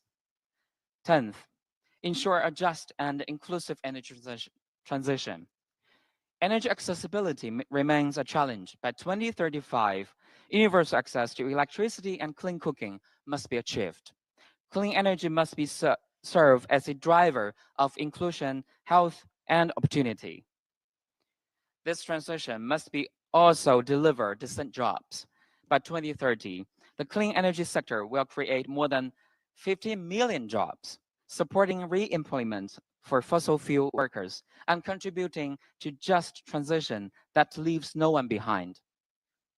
Here comes to the conclusion, a shared path forward. The clean energy transition is the most powerful lever we have to fight climate change, leave people out of energy poverty, and build a sustainable world. But no country can do it alone. This is a global mission, requiring bold cooperation, shared innovation, and inclusive investment. We call on all governments, organizations, and communities to rise to this challenge. Let us work together to light the way toward a future powered by clean, secure, and affordable energy for all. Thank you.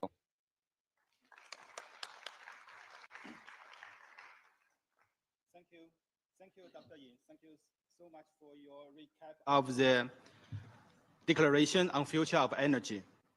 And I think this declaration on the future of energy is a good foundation for charting the path forward, especially for the global energy development moving forward.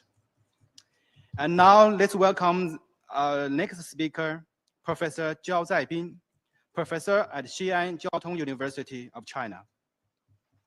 Professor Zhao. Okay. Thank you, Qian Kun. Distinguished guests, ladies and gentlemen, good afternoon. On behalf of Xi'an Jiaotong University, I wish to share our work on the zero carbon energy storage project, and we hope our experience can help the global south with systemic solutions. First, the overview of Xi'an Jiaotong University, which was created in 1896. In 1956, it moved to Xi'an. We are strong in energy discipline, relying on green hydrogen and isolation materials. We developed our energy teaching and education very fast, and we have 2 key labs, and we help global south and other countries with affordable green energy solutions. We have 2 cases to share. First is about zero carbon smart energy. We call it a Yuning model, which is in Yuning County of Shanxi. It has rich coal reserves, and at the same time, it has rich resources of lighting and PV solar radiation. And in Yuting, the world's first hydrogen zero carbon generation power plant was established. We combined the intermittent energy sources of like a wind, solar into stable energy sources. And every per kilowatt hour, the cost is 0.36 yuan. So the cost was cut by 36%, and it can save a lot of CO2 emission every year, like planting of 48,000 trees per year. It could provide the full year energy, green energy to more than 14,000 households. And through modular design, this technology can be replicated in other locations in global south, especially the Sub-Saharan Africa and Pacific Island states. And the second case is the compressed air energy storage. Wind and solar become the dispatchable power source for grid. Global south faces the shortage in energy storage and surplus wind. And we developed a very up-to-date, cutting-edge platform. And through the multi-polar-centric compressor, we can improve the efficiency of energy storage.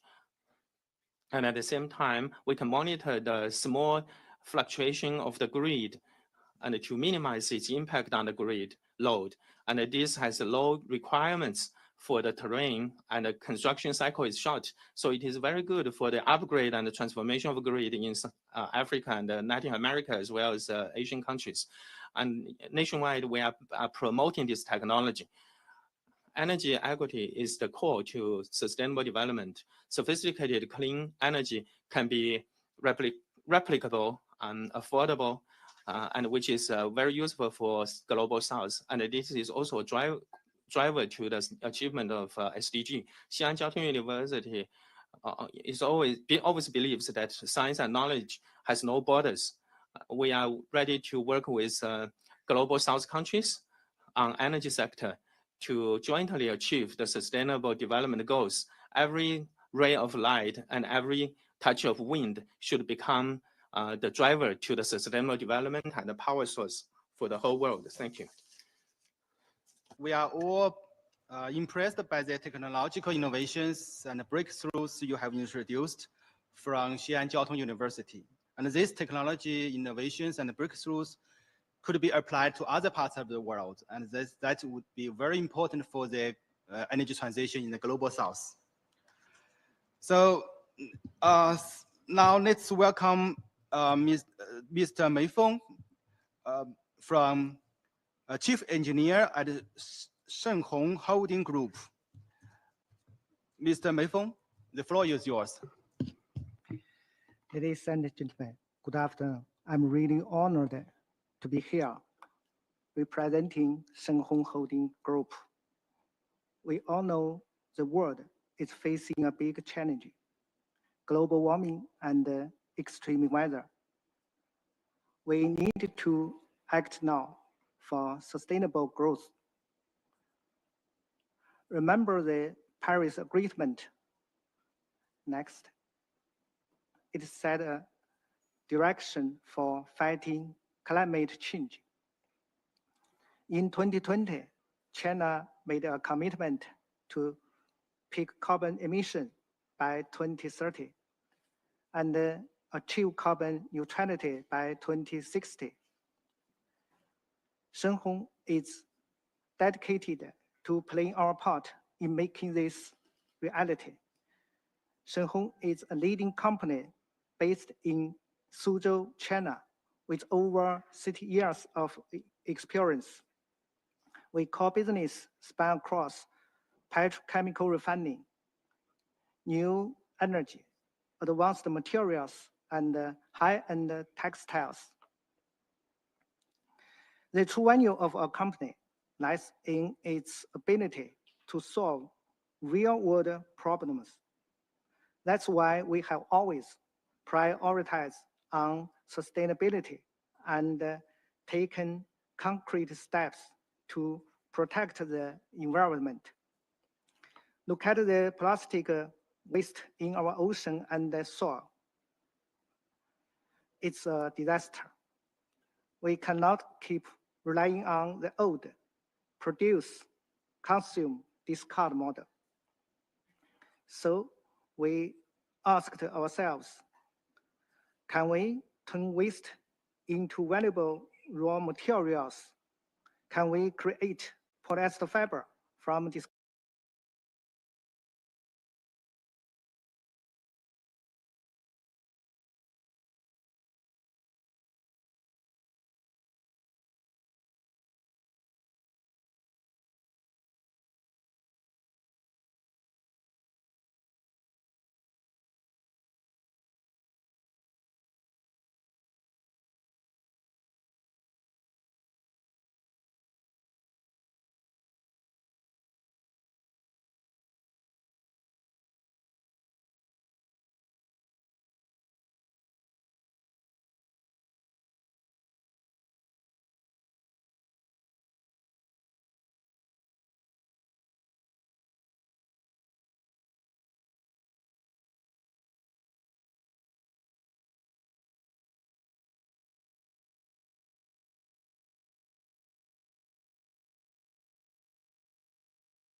you.